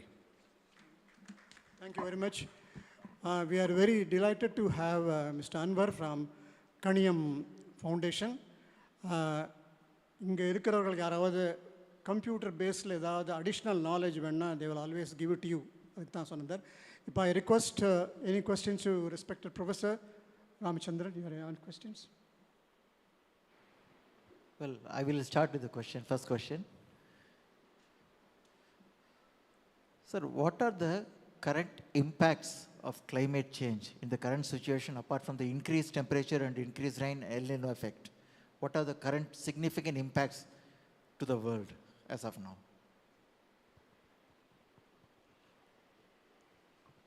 As of you all know, today there is an increased temperature and increased rainfall. But the temperature rises beyond the level of the human comforts. Our human comforts are between 15 to 24 degree. 15 degree in the northern track polar region, and our region is 24 degree comforts level. Now we have reached more than the comforts level 3 to 4 degree excess. That ultimately all the living beings are under stress, especially wildlife, human beings. We are all managing some or other with the wildlife, and all people they are hiding in the green cover. We are putting AC or fan something, and we are adapting indirectly without knowing the danger of the climate condition. But it is due to the over emission of carbon dioxide in the atmosphere. That atmosphere emission is due to the over coal burning to get the electricity, as well the petrol and diesel burning. Ultimately the carbon dioxide goes to the atmosphere. That is the causes of the all problem And atmosphere, in fact, it is very angry on us. Atmosphere is over angry on us. When our Panchanga was written some 2000 years back, our carbon dioxide concentration in the earth atmosphere is 274 ppm. That's parts per million, or a unit to 274. Now 274 unit become 420. So this 420 ppm, the increased carbon dioxide is nothing but, if you religiously look into that, that is Sani Bhagavan. Carbon dioxide is the gas owned by Sani Bhagavan. That will retain the heat on the earth's surface. So 274 ppm carbon dioxide emission retained 15 degree or 20 degree here in equator side. Now that moderate heat and moderate fine and uniform rainfall of 65 days helped us to create a Panchangam. Panchangam means nothing but Nataraja. With the help of Panchangam, Katru, Ahayam, Vayam, Vanulagam, Man, Vayu, Neer. These 5 Panjabhutams, they combined together and formed a formula that is called Panchangam. I analyzed Panchangam from 1920 to 1960, up to 1980. But Panchangam is not working after 1960. The data given in the Panchangam is not tallying with the behavior pattern of the today climate condition. So now seeing Panchangam no more helpful to us, because it is tilted, atmosphere is tilted due to over emission. They are angry and they are thrusting their anger on oceanic ecosystem. Ocean is deciding our air circulation and our seasonal pattern. We are getting northeast Aipasi, Kartigai, Adamalai means Aipasi, Kartigai, October, November, that is called northeast monsoon. That northeast monsoon is decided by the Pacific Ocean, that El Nino. The southwest monsoon decided by the Arabic western wind towards the northeast. So wind pattern is decide the seasonal pattern.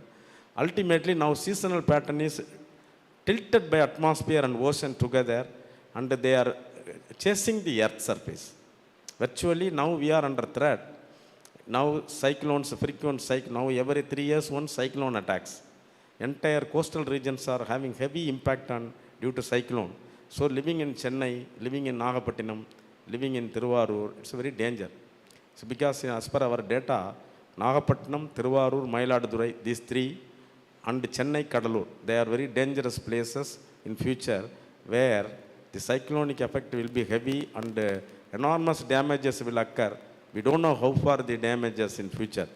Maybe overnight the city may submerge.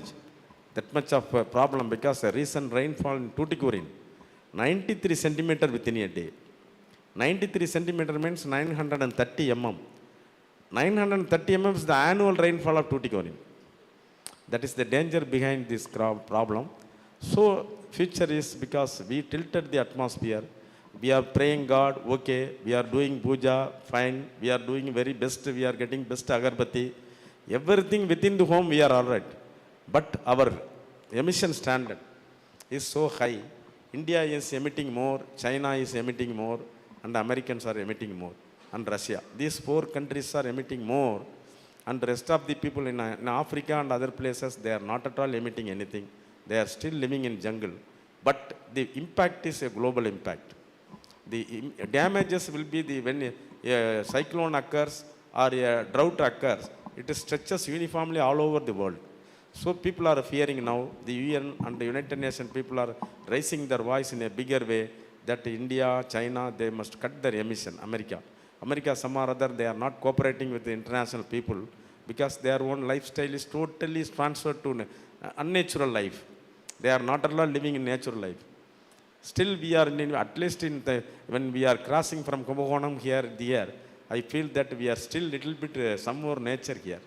So in a way, you are all Tanjurians are blessed compared to Namakkal or Tirupur, where no drinking water, no good air, atmosphere is pollution, Noyala river is completely toxic water treatment plant due to water, all toxic substances in Tirupur and Namakkal and Dadriya.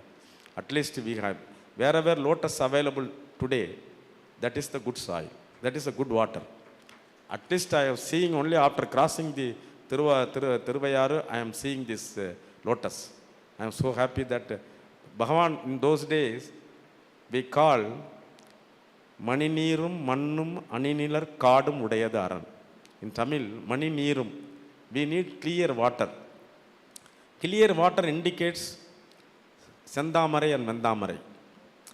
வெந்தாமரையும் செந்தாமரையும் பாதுகாக்குன்னு ஓப்பனாக ஏதாவது சொன்னால் ஒன்றா எவனும் நம்ப மாட்டான். அதுக்கு தான் நம்ம முன்னோர்கள் என்ன பண்ணாங்க, வெந்தாமரையை தூக்கி சரஸ்வதிக்கிட்டையும் செந்தாமரையை தூக்கி லட்சுமிகிட்டையும் கொடுத்துட்டாங்க. அப்போ லட்சுமியும் சரஸ்வதியும் கும்பிடுன்னு ஒருத்தன் அப்போ அந்த வாட்டர் பாடியை பார்த்தோன்னா பயபக்தியாக இருப்பான். So our ancestors were clever. Without religious sentiment, these fellows will disturb the ecosystem. Put everything in God. வில்வ பூஜை பண்ணுது, ஏக வில்வம் சிவார்ப்பணம். அந்த வில்வத்தை விட்டுருவோம். அந்த வில்வத்தை காப்பாற்றணும்னா சுவாமி மேலே போட்டால் தான் அவன் வில்வத்தை காப்பாற்றணும். ஏன்னா ரொம்ப ரேர் ஸ்பீசிஸ், அது ரொம்ப வளராது. வில்வம் கண்ட இடத்துலலாம் வளராது. அதை நம்ம பாதுகாக்கணும். இப்போ ஒரு 100 இடத்துல அந்த கொட்டையை போட்டிங்கன்னா ஒன்று தான் வரும்.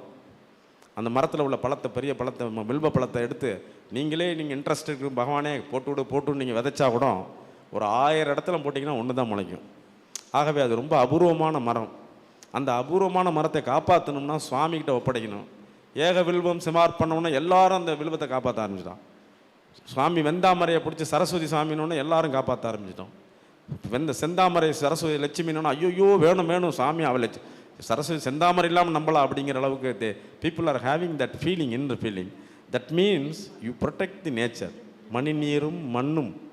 மண்ணில் மண்புழு இல்லை சார். மண்புழு தென்னந்தோப்பில் எந்த இடத்துல தஞ்சாவூர் நோண்டிங்கனாலும் அப்படியே மண்புழு கொட்டும். இப்போ மண்புழு இல்லை because of weedicide and pesticides. We are applying weedicide, pesticide and we are not applying the organic manure. Please, in those days நம்மக்கிட்ட ஏகப்பட்ட ஒவ்வொரு அக்ரஹாரத்துலேயும் சாணம், மாட்டு சாணம் இருந்தது. சாணத்தை தெய்வமாக வணங்கினாங்க. சாணி இல்லாமல் மார்னிங் எந்திரிச்சு ஃபில்டர் காப்பி வராது. வீட்டில் ஒரு என்ன தான் ஆம்பளையார் வந்து இப்போ கோயிலுக்கு போகணும் அதுக்கு போகணுன்னு இருந்தால் கூட மாமி காலையிலேயே சாணத்தை போட்டு நல்லா கூட்டி கிணச்சிட்டு குளிச்சுட்டு கடைசியாக அடுப்பு பற்ற வச்சு தான் ஃபில்டர் காஃபிக்கு ஃபில்டர் போகும். அப்புறம் தான் காஃபியோ போக்குவரத்தோ. சாணம்ங்கிறது ஒரு தெய்வீகமாக இருந்தது. நவ் வி லாஸ்ட் சாணம். Cow dung lost. Ultimately organic manure lost on the soil. No soil is viable now. No earthworm. செத்த பூமியிலேருந்து செத்ததை எடுத்து சாப்பிட்டுக்கிட்டு செத்துக்கிட்டு இருக்கோம் sir. I don't know how to explain it. Because we have the dead soil. No, மண்புழு இல்லாத ஒரு மண்வே கிடையாது. அதில் வந்து இந்த synthetic fertilizers, all because of the international mafias, they introduced varieties and fertilizer and pesticide, insecticide and weedicide. The weedicide completely kills all the organisms in the soil. Now increasing temperature, increase and low rainfall and all that, cumulatively it threatens the whole livelihood of the people, not only people, all the living creatures on the earth. These are all the problems in future. Ultimately the learned people must come together, at least உட்கார்ந்து பேசணும். We must discuss it and we can do at local level something what we can do in how to increase green cover. Madam உடைய பாடல் பிரம்மாமா எல்லாமே அதில் சொல்லிட்டாங்க. மரத்தை வச்சு எல்லாமே மரம் தாண்டான்னு. மணி நீரும் மண்ணும் அணிநிலர் காடும். நல்ல காடு வேணும். உடையது அரண். ஒரு அரசாங்கம்னு இருந்தால் இதெல்லாம் இருக்கணும். அரண் என்றால் அரசாங்கம். மணி நீரும் மண்ணும் மலையும் அணிநிலர் காடும் உடையது திருவள்ளுவர்.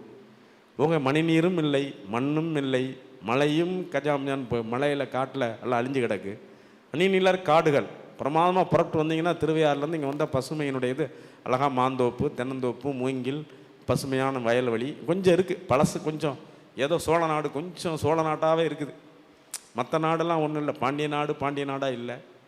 கொங்கு நாடாக இல்லை. தொண்டை நாடுங்கிறது செங்கல்பட்டு அண்டு மதுரை, திருப்பதி எல்லாம் தொண்டை நாடாக இல்லை. எல்லாமே வந்து காங்கிரீட் நாடாக போயிடுச்சு. அதனால் வந்து உலகம் நமக்கு என்னன்னு கேட்டிங்கன்னா இயற்கையை விட்டு தூரம் போயிட்டோம். let us go near by nature. That's what now I am at least once in 2 days, once in a month or 2 days I go to my village. I sit without any dress. Just I will put only half trouser, no upper dress or anything. I put one towel and sit only on the tree, on the pungan tree, which I like it because pungan gives heavy oxygen. So I sit 2 to 3 days. I even have lunch and all that. Only I will come back to the house only after 7 o'clock. In between that I have my parents' graveyard. There I have a big lingam. I have a sangha with me. I used to blow sung by 6 o'clock, 9 o'clock I will come back. That was the situation, because I want to be there with nature. So you also please go there and be there in nature. Go out of the town, go and stay in 1 or 2 3 days village. Pray God.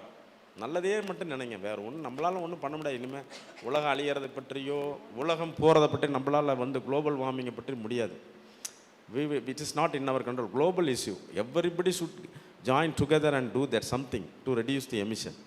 Until then we have to wait and we will motivate people. That is the only result. Thank you. Sir, ஒரு கேள்வி அன்வருக்கு. இந்த free and open source software கட்டண மென்பொருள்ங்கிறது எந்த அளவில் சொசைட்டிக்கும் rural என்வரான்மெண்ட்டில் இருக்கிறவங்களுக்கும் பயன்படுதுன்னு சொல்ல முடியுமா? Sir, தி software தான் நீங்கள் தான் சார் இப்போ ஆள்றீங்க. பிள்ளைங்களுக்கு சோறு ஊட்டும் பொழுது மொபைலில் கொடுத்தவொன்னு தான் சோறு சாப்பிட்றாங்க. So it's a very pathetic condition. Children are trained giving mobile phone to them. After that only they are taking Cerelac or Nestum at the age of 3. So this all software only, you are only creating problem. I don't want to have any software except God's software. கடவுள் கொடுத்த சாஃப்ட்வேரே போதும், ஏப்பா அவ்வளோ software கொடுக்குறீங்க, நாடே போதும், எங்கேயுமே எதுவுமே பயம் இல்லை. Recently I went to there to my farm, adjoining farm. என்னப்பா நாய் லோன்னு சத்தம் போட்டுக்கிட்டே இருக்கு அப்படின்னேன். இல்லை சார், அதை ரெக்கார்ட் பண்ணி போட்டு விட்டாங்க சார் அப்படின்னு. அதை ஒரு கிரியேட் பண்ணி, ஒரு சாஃப்ட்வேர் கிரியேட் பண்ணி அது லொல்லுன்னு கத்திக்கிட்டே இருக்குது வயலில். தி technology reach up to the villages. உங்கள் சாஃப்ட்வேர் தானே அது.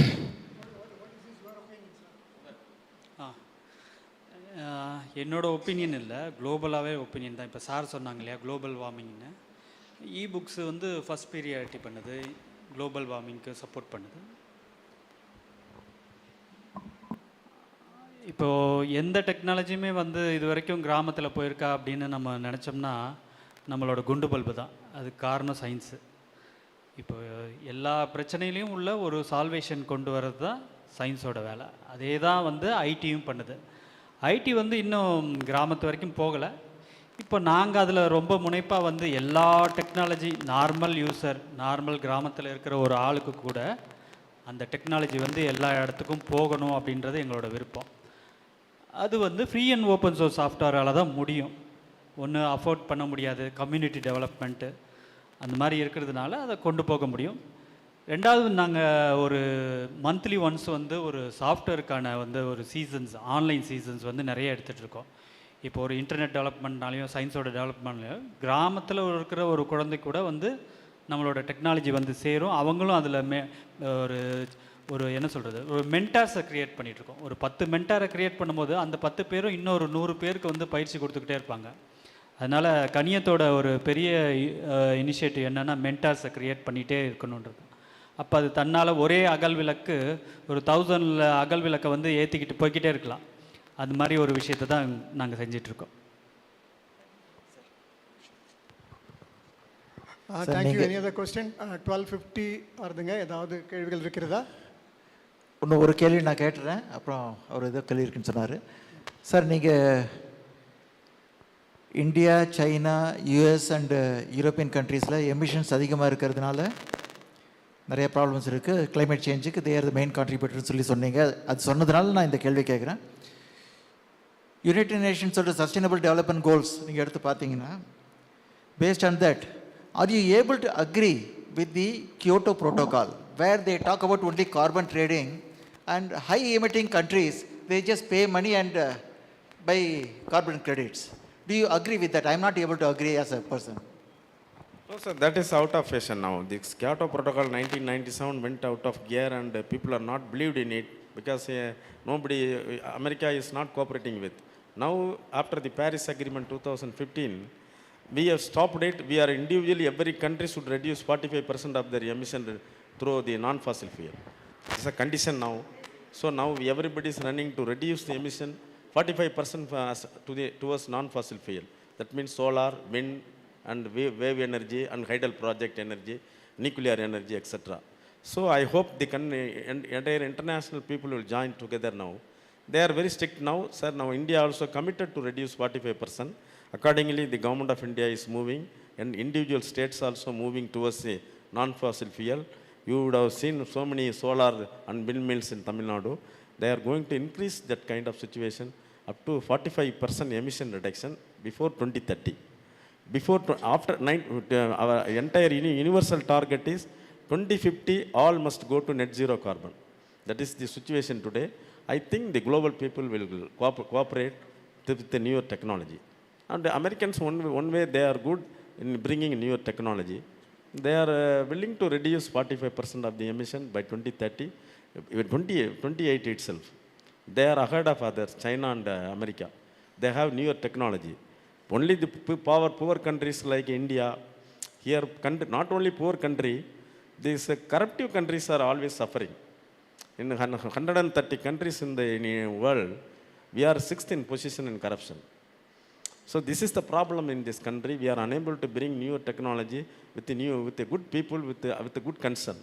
That has to be looked up by only the educated people. Educated people must be educated well. That is the problem now. Let us see, let us pray God. From audience side, any questions? Anybody? Ninga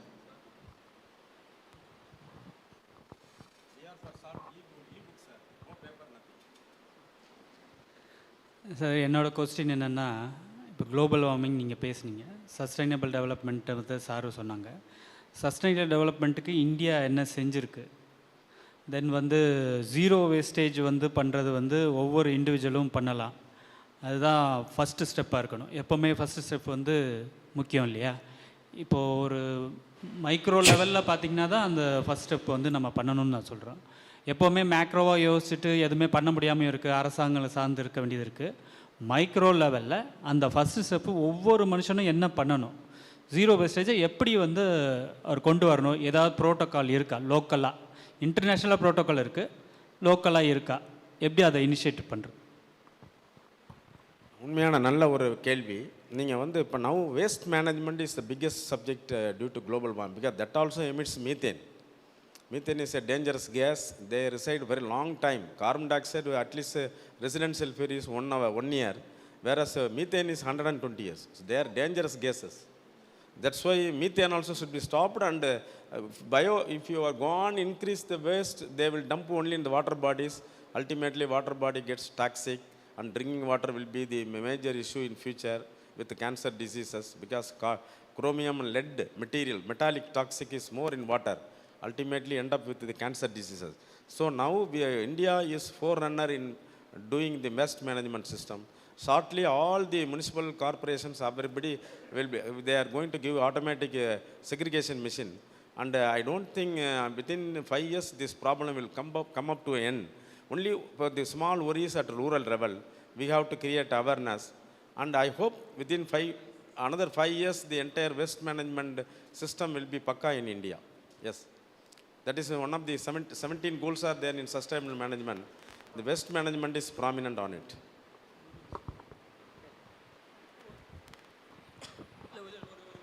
Sir, kindly explain about the El Nino concept. Yes. And its impact on earth. Yes, yes. See, El Nino, it is nothing to do with us. El Nino, due to overheat, the deepest sea portion, the solar rays receives very quickly. That is Pacific Ocean. That is in between Australia to Mexico. And that Pacific Ocean, the light traps heavily, and suddenly the oceanic system will be heated up. That heat immediately lift away the clouds, and wind also move towards the eastern side, that is towards Mexico and Argentina. So while all the clouds and water vapor moves towards the Mexico and western side, our eastern side, our western side, we are in western side, our western side after Australia, Indonesia, only dry wind comes and hits us. So dry winds always give you drought. Now sometimes this climatic uncertainties, the drought suddenly, sometimes there's drought, during drought area, cyclone emerges. So this emerging cyclone, we are unable to find out so far, no scientific information on how it is emerging out. Once it emerged out, we can find out the route, where it goes and where it hits on the surface. So we know very well, but the heavy drought will be there due to El Nino period. Heavy wet days will be there at Amazon basin. There also increased rainfall is a dangerous to Amazon basin. Altogether, El Nino, normal El Nino of 100 years back, now El Nino of today is tilted 100%. That's why people are worrying on El Nino. El Nino is much dangerous on South American countries. Inundation, heavy flood, very damages and cyclones. This side also dry wind and drought. India, especially India and Peninsula, Indian side heavy drought. Burma, Singapore, Indo-Burma area. That's why we are worrying on El Nino. Yes. Thank you for asking. Very nice question. El Nino will not affect India. India is a dry. India, El Nino means period dry. It's a drought. So emission is only because of vehicles or other things also? The main emission is due to coal emission to get the thermal power electricity. So 70% of the emission is due to carbon dioxide emission in thermal power area, where we are using heavy use of coal. So the coal, petroleum, diesel through transport system and furnaces, industrial furnaces. So now Government of India committed to reduce it towards 45% of the non-fossil fuel before 2030. By 2050, they promised that they will go to net zero carbon. Let us see, ma'am. Let us pray God. Yes. What about electric vehicles? Will it We help? need electrical vehicle, e-books, because e-books substantially reduce paper. Yes. Paper is ultimately from trees. So trees should not be felled. Should not so be e-book will be very nice. Like that, electrical vehicles are, we need electrical vehicle in future. Electrical vehicles, Solar also they are will also, help? electrical vehicles also, we are charging the electricity, but minimum, but instead of spending 60 rupees of petrol, within 5 rupees, we will travel the same distance. So electrical vehicle is better. What about solar energy? Will it benefit? Solar energy, it's all red tapeism in this country. They are not able to bring solar energy in full swing. No, will it be helpful in... No, every house must be in solar lamp, so that we can sustain at least with water heater and stove, etc. We can manage very well with the solar system. Unfortunately, country, the red tapeism is there. They are not allowing it to come. Not fastening the implementation of a solar system, because coal mafias are there. Coal mafias, they don't want to reduce the coal consumption. It will take, but nature will teach them lesson, ma'am. Only when people think about globe and not about themselves, I think we will be benefited. Disasters will teach lesson, ma'am. No, everybody, you are training about red tapeism. So if people are going to only be worried about their money, I think global warming cannot be solved. That's the problem. That's the thing I feel. Thank you, sir. Yes. Any other questions? Very nice question, ma'am.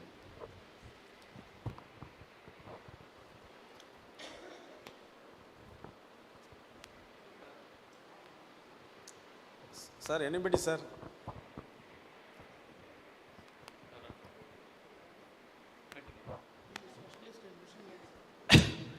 இல்லை global warming பற்றி இவ்வளோ டீட்டெயிலாக நம்ம பேசிகிட்டு இருந்தோம். ஆனால் வந்து emission எதுலேருந்து ஸ்டார்ட் ஆகுதுன்னு, எமிஷன் உங்களோட பர்ச்சேஸ்லேருந்து தான் ஸ்டார்ட் ஆகுது. அந்த பர்ச்சேஸ் எங்கன்னா, நீங்கள் மேனுஃபேக்சரிங்க்கு வர கச்சா பொருள் வர வெஹிக்கிள் அங்கேருந்தே திங்க் பண்ணி ஒன்று வாங்கிறதுக்கு முன்னாடி யோசிக்கணும்.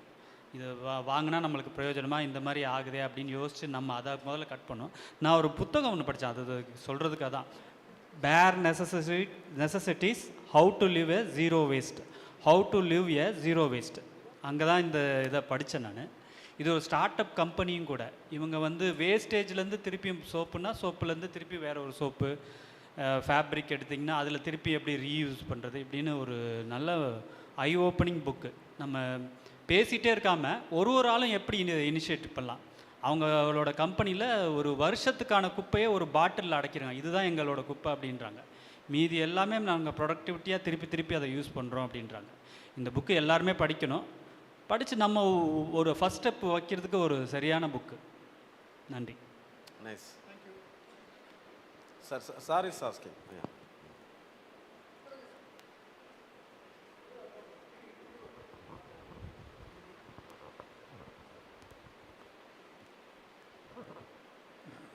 ஹலோ சார், குளோபல் வார்மிங்கால் கடல் மட்டம் உயருமா?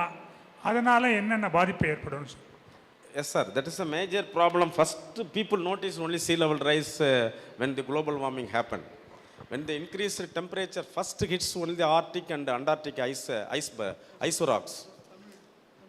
நீங்கள் பனிமண்டலத்தை வட துருவத்துக்கும் தென் துருவத்துலேயும் இந்த பூமி ஹீட் ஆன உடனே, வெப்பமடைஞ்ச உடனே முதல் வேலை செஞ்சது அந்த பனிப்பாறை உருகுதல்.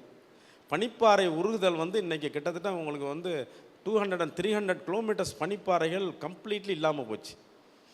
அந்த பனிப்பாறையில் உருகுனா உங்களுக்கு என்ன ஆகும், அது தண்ணீராக மாறின உடனே கடலுக்குள்ளே தான் வந்து தண்ணீராக வரும். ஸோ அல்டிமேட்லி இந்த நீர் மட்டம் வந்து ரொம்ப பெருகிருச்சு. சில ஏரியாங்களை பார்த்தீங்கன்னா அமெரிக்காவெலாம், நியூ ஜெர்சி ஏரியாவெலாம் கடல் மூழ்க போகுது, இனிமேல் வேண்டாம் இன்னும் அப்படின்னு சொல்லிட்டு அந்த டெவலப்டு கண்ட்ரிஸ், நல்ல வளர்ந்த நாடுகள் வந்து அந்த கிராமங்களே டிரான்ஸ்லோகேட் பண்ணிடுறாங்க. இப்போ நீங்கள் நமக்கெல்லாம் இப்போ எடுத்திங்கன்னா, இப்போ நம்ம போர்ட்னோ, அந்த பரங்கிப்பேட்டை, கடலூர், நாகப்பட்டினத்தில் ஒரு ஆஃப் ஆஃப் தி டவுன், இதெல்லாம் வந்து வித்தின் 2100 பெரிய ஆபத்தில் இருக்கும். அது இப்போ நீங்கள் புகார்னு ஒரு காலம் பேரலை நடந்து, ஆழி பேரலையிலேருந்து புகார்னு ஒன்று இருந்து, அப்புறம் தப்பிச்சு வெளியே வந்து காவேரி பூம்பட்டினம் வந்து, காவேரி பூம்பட்டினம் இன்றைக்கி உள்ள காவேரி பூம்பட்டினம் அங்கேருந்து வந்தது.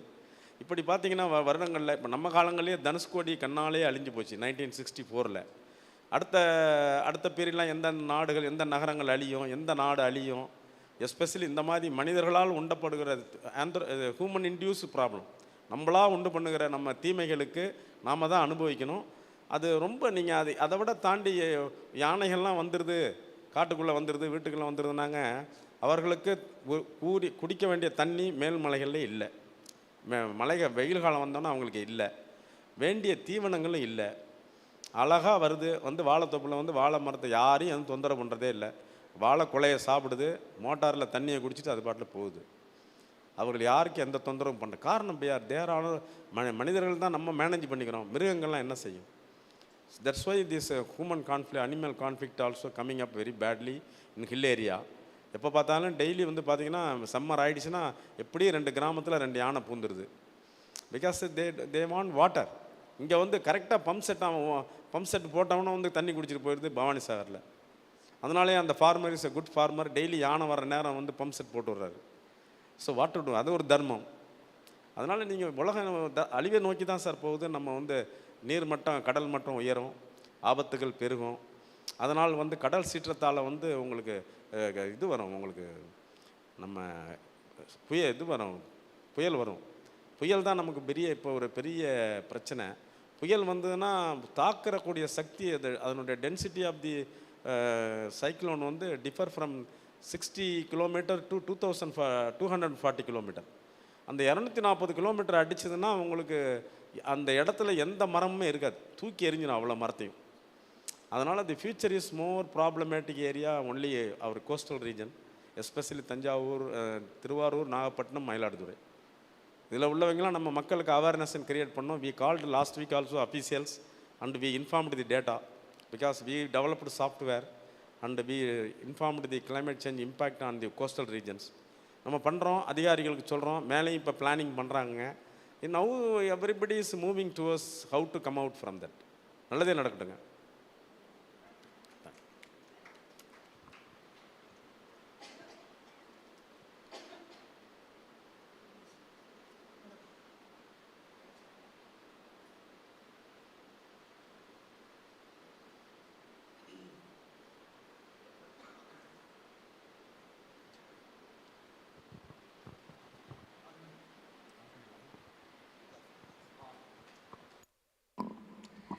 ரொம்ப ரொம்ப நன்றி சார். நிறைய விஷயம் தெரிஞ்சுட்டோம், கொஞ்சம் தெரிஞ்சுன்றதும் நினச்சோம். ஆனால் இப்போ வந்து இவ்வளோ பெரிய ஆபத்தில் நம்மளாம் சிக்கியிருக்கோங்கிறது இப்போ நீங்கள் சொல்லி தான் தெரியறது. ஆனால் 1 2 பேர் 3 பேர் நினச்சி இது நடக்க போகிறதில்ல. முழு உலகமும் அதுக்கு பாடுபட்டால் தான் முடியும். அது வந்து பேராசை இருக்கிற வரைக்கும் அது நடக்கும்னு எனக்கு தெரியல. நடக்கிற வரைக்கும் நடக்கட்டும், நாராயண செயல், அவ்வளோதான். நீங்கள் சொன்னீங்களே, கையை தூக்கியாச்சு, அவர் காப்பாற்றணுன்னா காப்பாற்றட்டும், இல்லைன்னா என்ன நடக்கணுமோ அதை நம்ம ஃபேஸ் பண்ணி தான் ஆகணும். ஒருத்தருக்கு மாத்திரம் நடக்க போகிறதில்ல, எல்லாருக்கும் சேர்ந்து தான் நடக்க போகிறதுங்கிறத சொல்லிவிட்டு, அதனால் let's just wait and see. எல்லாருக்கும் ரொம்ப நன்றி சார். நீங்கள்லாம் உங்கள் டைமை ஸ்பெண்ட் பண்ணி இங்கே வந்து இருந்ததுக்கு ரொம்ப ரொம்ப நன்றி. நாங்களும் ரொம்ப வந்து என்ஜாய் பண்ணோம், நிறையா விஷயத்தை புரிஞ்சுட்டோம். Thank you so much sir. இந்த வயசில் நாங்கள் இவ்வளோ கற்றுக்கணும்னு எங்களுக்கு இருக்குது. ரொம்ப thank you so much sir. Thank you.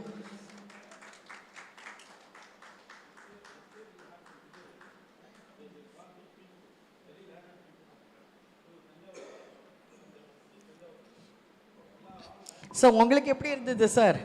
Doctor Ramachandran sir எப்படி இருந்தது எங்களோட இன்டராக்ட் பண்ணது இவ்வளோ? TKV Rajan unfortunately a very big scientist.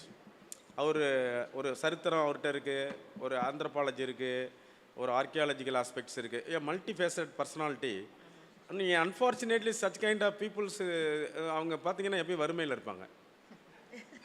எப்பயுமே if you are very talented and if you are highly learned person, God some or other putting them in poverty. So that is we too are not an exemption to that. We are all sailing on the same boat, but we are praying God to do some service to the people. அதனால் வந்துங்க நல்லது நடக்கும். I am so thankful to TKV sir and ma'am also. I didn't expect that she is also equally good. Ma'am என்ன excellent நீங்கள். ஐயோ யோ யோ யோ நீங்கள் பியூட்டிஃபுல்லாக உங்களை ஒரு நாளைக்கு நான் இன்னும் காலேஜுக்கு உங்களை வர விடுறேன். நீங்கள் வந்து நீங்கள் பேசணும். See you are very nicely explained. மரத்தை பற்றி அலட்டிட்டீங்களே. Very nice ma'am, very nice, very good. Thank you so much TKV Rajan sir and family. We are so thankful to you. Again we will meet in a bigger convention and that's what my prayer. Thank you. Thank you so much sir.